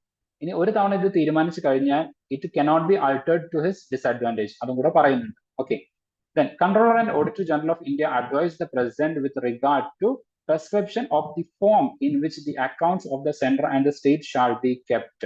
ഇത് advice ചെയ്യുന്നുണ്ട്. കാരണം പ്രസിഡന്റും സി എ ജിയും എന്തിന്റെ അണ്ടറിൽ വരുന്നതാണ്? എക്സിക്യൂട്ടീവിന്റെ അണ്ടറിൽ തന്നെ വരുന്നതാണ്. സോ ഈ പറയുന്ന ഡി സ്റ്റേറ്റ്മെന്റും എ സ്റ്റേറ്റ്മെന്റും നിങ്ങൾ നോക്കിയാൽ മനസ്സിലാവും മ്യൂച്വലി കോൺട്രാഡിക്റ്റിംഗ് ആണ്. ഓക്കെ, നമ്മൾ ഇപ്പം പബ്ലിക് അഡ്മിനിസ്ട്രേഷന്റെ അല്ലെങ്കിൽ അഡ്മിനിസ്ട്രേറ്റീവ് ലോണിന്റെ അണ്ടറിലൊക്കെ യൂണിറ്റി ഓഫ് കമാൻഡ് എന്ന് പറയുന്ന ഒരു തിയറി ഉണ്ട്. എന്ന് വെച്ച് കഴിഞ്ഞാൽ ഒരാളുടെ മുകളിൽ ഓരോ അതോറിറ്റി ആയിരിക്കാൻ ഉണ്ടാവേണ്ടത്, അല്ലാതെ ഒരുപാട് അതോറിറ്റി അവിടെ വരാൻ വേണ്ടിയിട്ട് പാടില്ല. ഇത് ലൈക്ക് ഫങ്ഷണൽ ബ്യൂറോക്രസിയുടെ കേസിൽ മാത്രമാണ് ഇതൊന്ന് ബ്രേക്ക് ആവുന്നത്, അല്ലാത്ത കേസിലൊക്കെ എന്ത് ചെയ്യാറുണ്ട്? ഇത് നോർമലി അപ്ഹോൾഡ് ചെയ്യാറുണ്ട്. ഓക്കെ, സോ അത് അഡ്മിനിസ്ട്രേറ്റീവ് ലോസായിട്ട് ബന്ധപ്പെട്ട് വരുന്ന ഒരു ഏരിയ ആണ്. അപ്പം യൂണിറ്റി ഓഫ് കമാൻഡിന്റെ ആ ഒരു കൺസെപ്റ്റും കൂടെ നമ്മൾ കൺസിഡർ ചെയ്യുന്ന സമയത്ത് ഇത് മ്യൂച്വലി കോൺട്രാഡിക്റ്റിംഗ് ആണ്. അപ്പം ഈ സ്റ്റേറ്റ്മെന്റ് ശരിയാണെങ്കിൽ ഈ സ്റ്റേറ്റ്മെന്റ് തെറ്റായേ പറ്റുള്ളൂ. Okay, so I thought like you got the logic.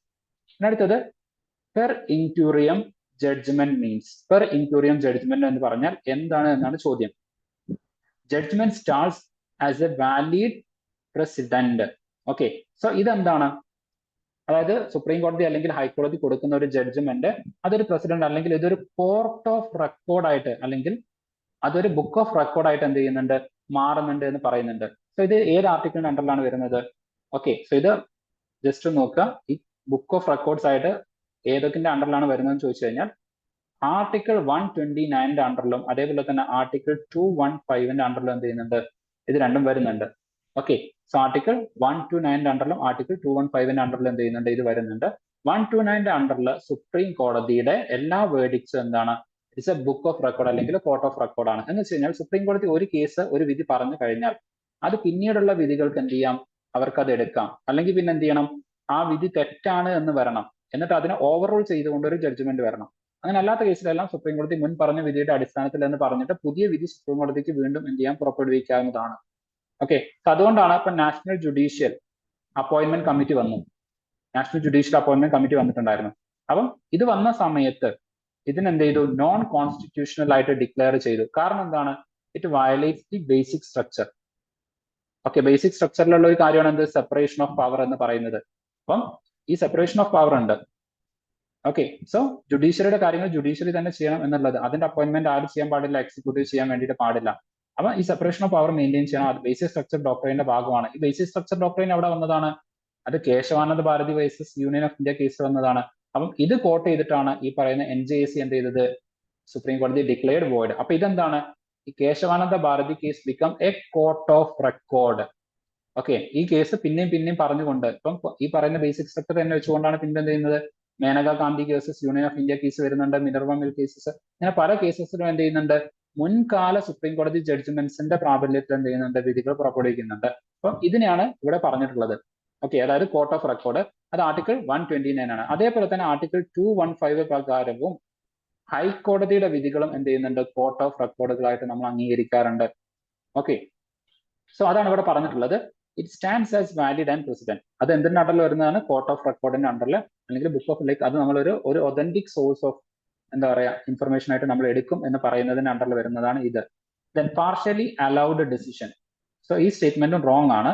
Then per incuriam എന്ന് വെച്ച് കഴിഞ്ഞാൽ ഇപ്പൊ ഫോർ എക്സാമ്പിൾ സുപ്രീം കോടതി അല്ലെങ്കിൽ ഹൈക്കോടതി ഒരു കോടതി എന്ത് ചെയ്തു? ഒരു ജഡ്ജ്മെന്റ് പുറപ്പെടുവിച്ചു. പക്ഷെ ഈ ജഡ്ജ്മെന്റ് പുറപ്പെടുവിക്കുന്ന സമയത്ത് അവർ വാലിഡ് ആയിട്ടുള്ള പല കാര്യങ്ങളും കൺസിഡർ ചെയ്തിട്ടുണ്ടായിരുന്നില്ല എന്ന് തെളിഞ്ഞു കഴിഞ്ഞാൽ ഈ ജഡ്ജ്മെന്റ് എന്താവും? It will stand as invalid. ഇത് ഇൻവാലിഡ് ആയിട്ട് മാറും. അങ്ങനെയാണെങ്കിൽ ഇത് പിന്നീട് എന്ത് ചെയ്യാൻ വേണ്ടിയിട്ട് പറ്റില്ല? ഇൻ സബ്സിക്വന്റ് കേസസിൽ ഇതിനെ ഒരു വാലിഡ് പ്രസിഡന്റ് ആയിട്ട് അല്ലെങ്കിൽ ഒരു കോർട്ട് ഓഫ് റെക്കോർഡ് ആയിട്ട് ഇതിനെ എടുക്കാൻ വേണ്ടിയിട്ട് പറ്റില്ല. അതാണ് എന്തെന്ന് പറയുന്നത്? പെർ ഇൻക്യൂറിയം എന്ന് പറയുന്നത്. Okay, so having no bindingness in subsequent decision, ഇതാണ് ഇതിൽ വരുന്നത്. Okay, then rebuttable judgement. ഈ ക്വസ്റ്റ്യൻ എന്ന് പറയുന്നത് ആക്ച്വലി ഒരു ബൗൺസർ ക്വസ്റ്റ്യൻ ആണ്. നമ്മുടെ ഈ സെഷൻ തുടങ്ങിയ സമയത്ത് ഞാൻ പറഞ്ഞിട്ടുണ്ടായിരുന്നു, ചില ചോദ്യം നമ്മൾ സ്കിപ്പ് ചെയ്യേണ്ടതായിട്ട് വരും. ഓക്കെ, നമ്മൾ ഏത് ക്വസ്റ്റ്യൻ അറ്റൻഡ് ചെയ്യണം അറ്റൻഡ് ചെയ്യേണ്ട എന്നത് തീരുമാനിക്കുന്നതിന് കൂടെയാണ് നമ്മൾ PYQ സെഷൻ ചെയ്യുന്നത്. അപ്പൊ ഇത്തരത്തിലുള്ള ക്വസ്റ്റ്യൻസ് വരുന്ന സമയത്ത് നമുക്ക് ആക്ച്വലി ഡിസൈഡ് ചെയ്യാൻ പറ്റുന്നുണ്ടെങ്കിൽ better skip that question. Guess ചെയ്തിട്ട് എന്ത് ചെയ്യരുത്, നെഗറ്റീവ് ആക്കാൻ വേണ്ടിയിട്ട് നോക്കരുത്. ഓക്കെ, സോ ഇങ്ങനത്തെ ക്വസ്റ്റ്യൻസ് പല ക്ലാസ്സുകളിലും കവർ ചെയ്യാൻ നമുക്ക് ബുദ്ധിമുട്ടാണ്, കാരണം ഇത് ഒരുപാട് ഡീപ്പിലേക്ക് ഇറങ്ങിയിട്ട് വരുന്നതാണ്. സോ ജുഡീഷ്യറി ഒക്കെ നമ്മൾ പഠിക്കുന്ന സമയത്ത് ഇത്രത്തോളം ലൈക്ക് പെർ ഇൻക്വയറി എങ്ങനെയൊക്കെ പോവാണെന്നുണ്ടെങ്കിൽ ലൈക്ക് ഒരുപാട് കാര്യങ്ങൾ നമുക്ക് ഡിസ്കസ് ചെയ്യേണ്ടതായിട്ട് വരും. പല തിയറീസ് പല കാര്യങ്ങളൊക്കെ ഇങ്ങനെ വരുന്നുണ്ട്. ഓക്കെ, സോ അതൊക്കെ നമ്മൾ ഡിസ്കസ് ചെയ്യാൻ നിന്ന് കഴിഞ്ഞാൽ ലൈക്ക് ഒരുപാട് ടൈം എടുക്കും. ഓക്കെ, അപ്പം അതുകൊണ്ട് അങ്ങനത്തെ കാര്യങ്ങളൊന്നും നമുക്ക് ക്ലാസ്സുകളിൽ കവർ ചെയ്യാൻ വേണ്ടിയിട്ട് പറ്റില്ല. ടൈം കൺസ്ട്രെയിൻ കൺസിഡർ ചെയ്യുന്ന സമയത്ത് നിങ്ങൾ സെൽഫായിട്ട് പഠിക്കാന്ന് വിചാരിച്ചു കഴിഞ്ഞാലും അതും നടക്കില്ല. അപ്പൊ ഇങ്ങനത്തെ ചോദ്യം വരുന്ന സമയത്ത് you have to skip it. Better അറിയാമെങ്കിൽ ആൻസർ ചെയ്യാം, അല്ലാത്ത കേസ് എന്ത് ചെയ്യരുത്, ഗസ് ചെയ്യാൻ വേണ്ടിയിട്ട് നിൽക്കരുത്. ഇതിനടുത്തത്, which one of the following is not true? Again not true of the doctrine of necessity. Doctrine of necessity again comes as applied in administrative hearing. So വീണ്ടും സുപ്രീം കോടതിയായിട്ട് ബന്ധപ്പെട്ടിട്ടുള്ള ഒരു ഡോക്ട്രൈൻ ആണ് ചോദിച്ചിരിക്കുന്നത്. ഓക്കെ, സോ ഇങ്ങനത്തെ different ആയിട്ടുള്ള doctrines വരുന്നുണ്ട്. So രണ്ട് ക്വസ്റ്റ്യൻസ് ഈ ഡോക്ട്രൈനായിട്ട് ബന്ധപ്പെട്ടിട്ട് അതും സുപ്രീം കോടതിയിൽ അല്ലെങ്കിൽ ലൈക്ക് ജുഡീഷ്യറിയുടെ അണ്ടറിൽ നിന്ന് രണ്ട് ചോദ്യം വന്നിട്ടുണ്ട്. ഇതൊക്കെ ലൈക്ക് ഒരുപാട് ഡെപ്തിലേക്കുള്ള ചോദ്യമാണ്. അറിയാമെങ്കിൽ മാത്രം ആൻസർ ചെയ്യുക, അല്ലെങ്കിൽ സ്കിപ്പ് ചെയ്യുന്നതിനാണ് ഏറ്റവും ബെറ്റർ ഓപ്ഷൻ എന്ന് പറയുന്നത്. Okay, then administrative decision not based on sound necessity is justifiable. ഇവിടെ നിങ്ങൾക്ക് to some extent logic use ചെയ്യാം. എന്ന് വെച്ച് കഴിഞ്ഞാൽ നമ്മുടെ ഏതൊരു ഡിസിഷൻ ലൈക്ക് അഡ്മിനിസ്ട്രേറ്റീവ് എന്നല്ല ഏതൊരു ഡിസിഷൻ ആയി കഴിഞ്ഞാലും അതൊരു സൗണ്ട് നെസസിറ്റിയുടെ ലൈക്ക് അടിസ്ഥാനത്തിലല്ലേ നമ്മൾ എടുക്കുക. ഒരു ആവശ്യകത എറൈസ് ചെയ്യുന്നുണ്ട്, അത് കൃത്യമായിട്ടുള്ള ഒരു ആവശ്യകതയാണ്. ഇപ്പം ലൈക്ക് കേസിന് വേണ്ടിയിട്ട് ക്ലാസ്സുകൾ നടക്കുന്നുണ്ട്. എന്തുകൊണ്ടാണ് കേസ് എക്സാം അവിടെ നടക്കുന്നുണ്ട്? ഒരു sound necessity is there. That's why we have taken this decision. ഒരു അഡ്മിനിസ്ട്രേറ്റീവ് ഡിസിഷൻ എന്തിന്റെ പുറത്തായിരിക്കണം? It should be based on a sound necessity which should be justifiable. അത് ബൈ ലോജിക് ബൈ കോമൺ അങ്ങനെയാണ്. അപ്പം അങ്ങനെ നോക്കുന്ന സമയത്ത് ഇത് തെറ്റാവാനുള്ള സാധ്യത കൂടുതലാണ്. അങ്ങനെ നിങ്ങൾക്ക് ഇത് തെറ്റാണ് എന്ന് മാർക്ക് ചെയ്യാം. ഇനി അതല്ല, ദെൻ ബാക്കി കാര്യങ്ങൾ നോക്കുകയാണെന്നുണ്ടെങ്കിൽ the necessity act as an exception to biases. എന്ന് വെച്ച് കഴിഞ്ഞാൽ ഇപ്പൊ സേ ഫോർ എക്സാമ്പിൾ നമുക്കുള്ള ഒരു സുപ്രീം കോടതി നമ്മുടെ like principles of natural justice നിങ്ങൾ കേട്ടിട്ടുണ്ടായിരിക്കും. ലൈക്ക് കഴിഞ്ഞ കേസ് എക്സാമിനേഷനിൽ ചോദിച്ചിട്ടുണ്ട് പ്രിൻസിപ്പിൾസ് ഓഫ് നാച്ചുറൽ ജസ്റ്റിസ്, അതിന്റെ കമ്പോണൻസ് എന്തൊക്കെയാണെന്നുള്ള രൂപത്തിൽ മെയിൻസ് എക്സാമിനേഷന് ചോദ്യം വന്നിട്ടുണ്ട്. ആ ചോദ്യം ഇതിൽ നിന്നാണ് വരുന്നത്. ഈ പ്രിലിംസ് ക്വസ്റ്റ്യന്റെ റിഫ്ലക്ഷൻ ആണ് പ്രിൻസിപ്പിൾസ് ഓഫ് നാച്ചുറൽ ജസ്റ്റിസ് വന്നത്. സോ പ്രിൻസിപ്പിൾസ് ഓഫ് നാച്ചുറൽ ജസ്റ്റിസിൽ പറയുന്ന ഒരു പ്രിൻസിപ്പിൾ ആണ് I cannot be judge for my own crime. So ഞാനൊരു കുറ്റം ചെയ്തിട്ടുണ്ടെങ്കിൽ അതിന് ഞാൻ തന്നെ വിധി പറയാ എന്ന് പറയുന്നത് പ്രിൻസിപ്പിൾ ഓഫ് നാച്ചുറൽ ജസ്റ്റിസിന് എഗെയിൻസ്റ്റ് ആണ്, വിരുദ്ധമാണ്. ഞാൻ അത് ചെയ്യാൻ പാടില്ല. ഓക്കെ, കാരണം ഞാൻ എന്നെ തന്നെ രക്ഷിക്കാൻ വേണ്ടിയിട്ട് മാത്രമേ നോക്കുള്ളൂ, ഞാൻ എന്നെ രക്ഷപ്പെടുത്താൻ വേണ്ടിയിട്ടല്ലേ നോക്കുള്ളൂ. അപ്പൊ അതുകൊണ്ട് എന്റെ കേസിൽ ഞാൻ വിധി പറയാൻ പാടില്ല എന്ന്, അതാണ് ലൈക്ക് ഒരു ബേസിക് കാര്യം. അവർ ലൈക്ക് നാച്ചുറൽ ജസ്റ്റിസ് നടക്കുന്നുണ്ടെങ്കിൽ, സ്വാഭാവിക നീതി കിട്ടണം എന്നുണ്ടെങ്കിൽ അങ്ങനെ വരാൻ പാടില്ല. പക്ഷെ ചില കാര്യങ്ങളിൽ ഇപ്പൊ നമുക്കറിയാം സുപ്രീം കോടതിയിൽ ലിമിറ്റഡ് നമ്പർ ഓഫ് ജഡ്ജസ് മാത്രമേ ഉള്ളൂ, എല്ലാവരും ബിസിയാണ്. അപ്പൊ അങ്ങനെയാണെന്നുണ്ടെങ്കിൽ ചില സമയത്ത് ഒരു കേസ് ആ ജഡ്ജുമായിട്ട് ബന്ധപ്പെട്ട ഒരു കേസ് അല്ലെങ്കിൽ ആ ജഡ്ജുമായിട്ട് ബന്ധപ്പെട്ട ഒരു റിലേറ്റീവിന്റെ കേസ് ചിലപ്പോൾ ആ ജഡ്ജിക്ക് തന്നെ വിധി പറയേണ്ടതായിട്ട് വരും. ആ ജഡ്ജ് അത് പറയുന്നില്ലെങ്കിൽ മറ്റു ജഡ്ജസിന് നമുക്ക് അവൈലബിൾ അല്ല, കാരണം ലിമിറ്റഡ് നമ്പർ ഓഫ് ജഡ്ജസ് മാത്രമേ സുപ്രീം കോടതി വരുന്നുള്ളൂ. ഓക്കെ, ഒരുപാട് സ്ട്രെങ്ത് ഒന്നും സുപ്രീം കോടതിക്ക് ഇല്ല. അപ്പം അങ്ങനെ വരുന്ന സമയത്ത് ആ സ്ട്രെങ്ത്തിന്റെ ഉള്ളിൽ ഈ ജഡ്ജ് തന്നെ വിധി പറയാൻ നിർബന്ധിതനാവുന്നുണ്ട്. അപ്പൊ മാക്സിമം ഇമ്പാർഷ്യൽ ആയിട്ട് ആ ജഡ്ജിന് എന്ത് ചെയ്യാം, വിധി പറയാം. അതാണ് ഇവിടെ പറഞ്ഞിരിക്കുന്നത്. നെസസിറ്റി, ഇവിടുത്തെ നെസസിറ്റി എന്താണ്? വേറെ ജഡ്ജസ് ഒന്നും അവൈലബിൾ അല്ല, അങ്ങനത്തെ ഒരു സിറ്റുവേഷൻ ഒക്കെ വരികയാണെന്നുണ്ടെങ്കിൽ acts as an exception to bias. ഈ ബയാസ് എന്ന് പറയുന്നത് എന്താണ്? എന്റെ ബന്ധു തന്നെയാണ് ഈ കേസിലെ ഒരു പ്രതി എന്ന് പറയുന്നത്. അപ്പൊ അതൊരു ബയാസ് എനിക്ക് ഉണ്ടാവാം. ബട്ട് എന്നിരുന്നാലും മറ്റാരും ഇതിന് വിധി പറയാനില്ലാത്തത് കൊണ്ട് ഞാൻ സുപ്രീം കോടതി ജഡ്ജായിട്ടിരിക്കുന്നത് ഞാൻ തന്നെ വിധി പറയണം. കാരണം അങ്ങനെ പറഞ്ഞിട്ടില്ലെങ്കിൽ ജസ്റ്റിസ് ഡിലൈഡ് അല്ലെങ്കിൽ ജസ്റ്റിസ് ഡിനൈഡ് എന്ന് പറയുന്ന ഒരു കൺസെപ്റ്റിലേക്ക് അത് ലീഡ് ചെയ്യും. ഓക്കെ, സോ അതുകൊണ്ട് ഇത് ജസ്റ്റിഫയബിൾ ആയിട്ട് വരുന്നുണ്ട്. ഓക്കെ, സോ ഈ പ്രിൻസിപ്പിളിന്റെ അണ്ടറിൽ ഡോക്ട്രൈൻ ഓഫ് നെസസിറ്റിയുടെ അണ്ടറിൽ അത് എന്ത് ചെയ്യുന്നുണ്ട്? ഒരു ആവശ്യകതയുടെ പുറത്താണ് അങ്ങനെ ചെയ്യുന്നത്, അതുകൊണ്ട് അത് ലൈക്ക് ജസ്റ്റിഫയബിൾ ആയിട്ട് വരുന്നുണ്ട്. ഇതിനടുത്തത് the non-application of the doctrine in certain situations would impede justice. That is also true, അല്ലെ? ഇത് ഈ ഒരു ഡോക്ട്രൈൻ നമ്മൾ അപ്ലൈ ചെയ്തിട്ടില്ല എന്നുണ്ടെങ്കിൽ non application of the doctrine that may lead to impede justice, അതായത് ലൈക്ക് ഡിലേ, അതുപോലെ എന്താ പറയാ ഡിനൈങ് ഓഫ് ജസ്റ്റിസ് ഉണ്ടാവും. അപ്പൊ ആ ഒരു ആളുടെ വിധി ആരും പറയുന്നില്ല. ഇപ്പൊ ലൈക്ക് കുറച്ചുകൂടെ ഒരു ലാർജർ കേസ് എടുക്കുക. ഇപ്പം ഒരു കോടതിയുടെ എല്ലാ ജഡ്ജിമാർക്ക് എഗെയിൻസ്റ്റും ഒരു കറപ്ഷൻ കേസ് വരികയാണ്. ഇവരെല്ലാവരും കൂടെ ഫോർ എക്സാമ്പിൾ ആ കോടതിയായിട്ട് ബന്ധപ്പെട്ടുള്ള ഒരു ഇൻഫ്രാസ്ട്രക്ചർ അതിന് എല്ലാ ജഡ്ജസും കൈക്കൂലി വാങ്ങിയിട്ടുണ്ട്. അപ്പൊ ആ കേസ് സ്വാഭാവികമായിട്ടും ആ കോടതി തന്നെയാണ് വരിക. അപ്പൊ എല്ലാ ജഡ്ജസും ഇതിൽ കുറ്റക്കാരാണ്, ആരും വിധി പറയണ്ടെന്ന് വെച്ച് കഴിഞ്ഞാലോ like it may lead to ഒരു ഡിലേയിലേക്ക് ലീഡ് ചെയ്യും.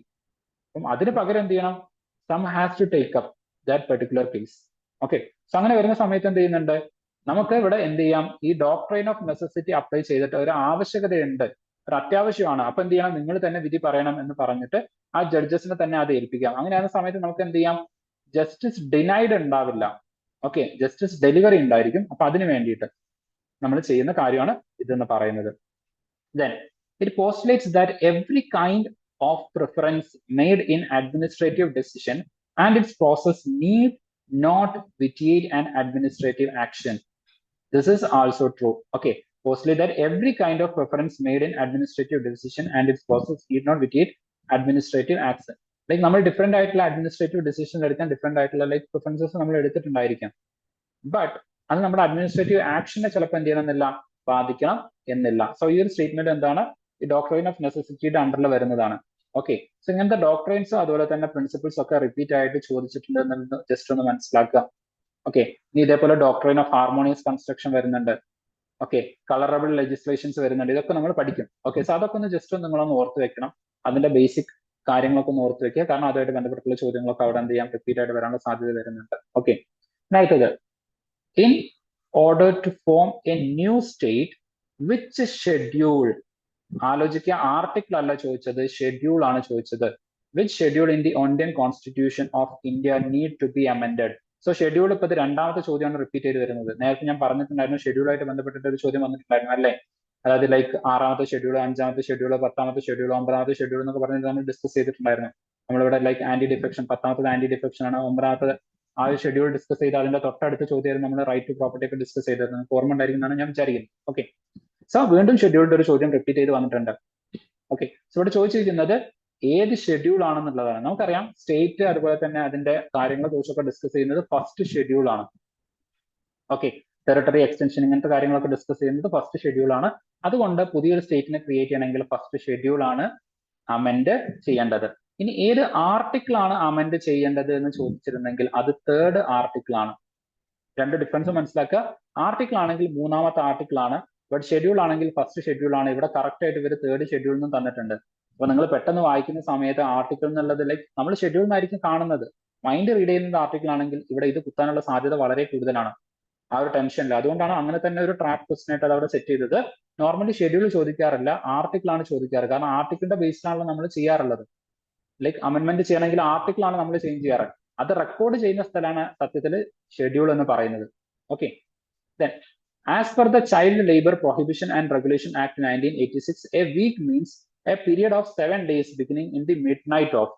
വളരെ സ്പെസിഫിക് ആയിട്ട് ഈ പറയുന്ന ലോന്റെ അണ്ടറിൽ നിന്ന് ചോദിച്ചിട്ടുള്ള ഒരു കാര്യമാണ്. ഇങ്ങനെ ഡിഫറെന്റ് ആയിട്ടുള്ള ലോസ് ഉണ്ടായിരിക്കും. ഓക്കെ, ഇപ്പൊ for example POSH act, like prevention of the sexual harassment of the workplace ആക്ടുകൾ ഉണ്ട്. ഓക്കെ, സോ ലൈക്ക് അതേപോലെ തന്നെ എന്ത് വരുന്നുണ്ട്, ലൈക്ക് ഡിഫറെന്റ് ആയിട്ടുള്ള ആക്ടുകളുണ്ട്. ഈ ആക്ടിൽ നിന്നൊക്കെ സ്പെസിഫിക് ആയിട്ടുള്ള ഇൻഫർമേഷൻ ചോദിക്കാൻ നിന്ന് കഴിഞ്ഞാൽ, അത് നിങ്ങൾ പഠിക്കാൻ നിന്ന് കഴിഞ്ഞാൽ ഇന്നൊന്നും സിലബസ് തീരില്ല. ഓക്കെ, നിങ്ങൾക്ക് പൊളിറ്റി മാത്രം പഠിക്കാനേ സമയം കാണുള്ളൂ. അപ്പൊ അതുകൊണ്ട് ഇങ്ങനത്തെ ചോദ്യം വരുന്ന സമയത്ത് ബെറ്റർ സ്കിപ്പ്.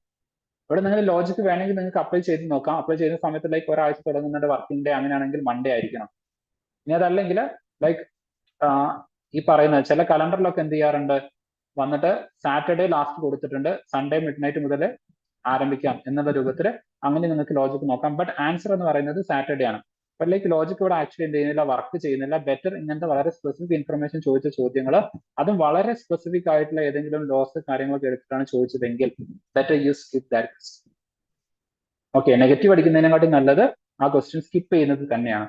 ഓക്കെ, അതുപോലെ ടൈമും ലാഭിക്കാം. വെറുതെ അങ്ങനത്തെ ക്വസ്റ്റ്യൻ എന്ത് ചെയ്യേണ്ട. ഇനി നിങ്ങൾ അഥവാ നോക്കുന്നുണ്ടെങ്കിലും ഏറ്റവും അവസാനത്തെ റൗണ്ടിലേക്ക് അത് മാറ്റി വെക്കുക. ഫസ്റ്റ് റൗണ്ടിൽ നിങ്ങൾ ചെയ്തു പോകുന്ന സമയത്ത് ആ ക്വസ്റ്റ്യൻ ഒന്ന് വട്ടിട്ട് വെക്കുക, അല്ലെങ്കിൽ ഒരു ഡൗട്ടിന്റെ ഒരു ക്വസ്റ്റ്യൻ മാർക്ക് അവിടെ ഇട്ട് വെക്കുക, ഞാൻ വീണ്ടും വന്നിട്ട് ചെയ്തോളാം എന്നുള്ളത്.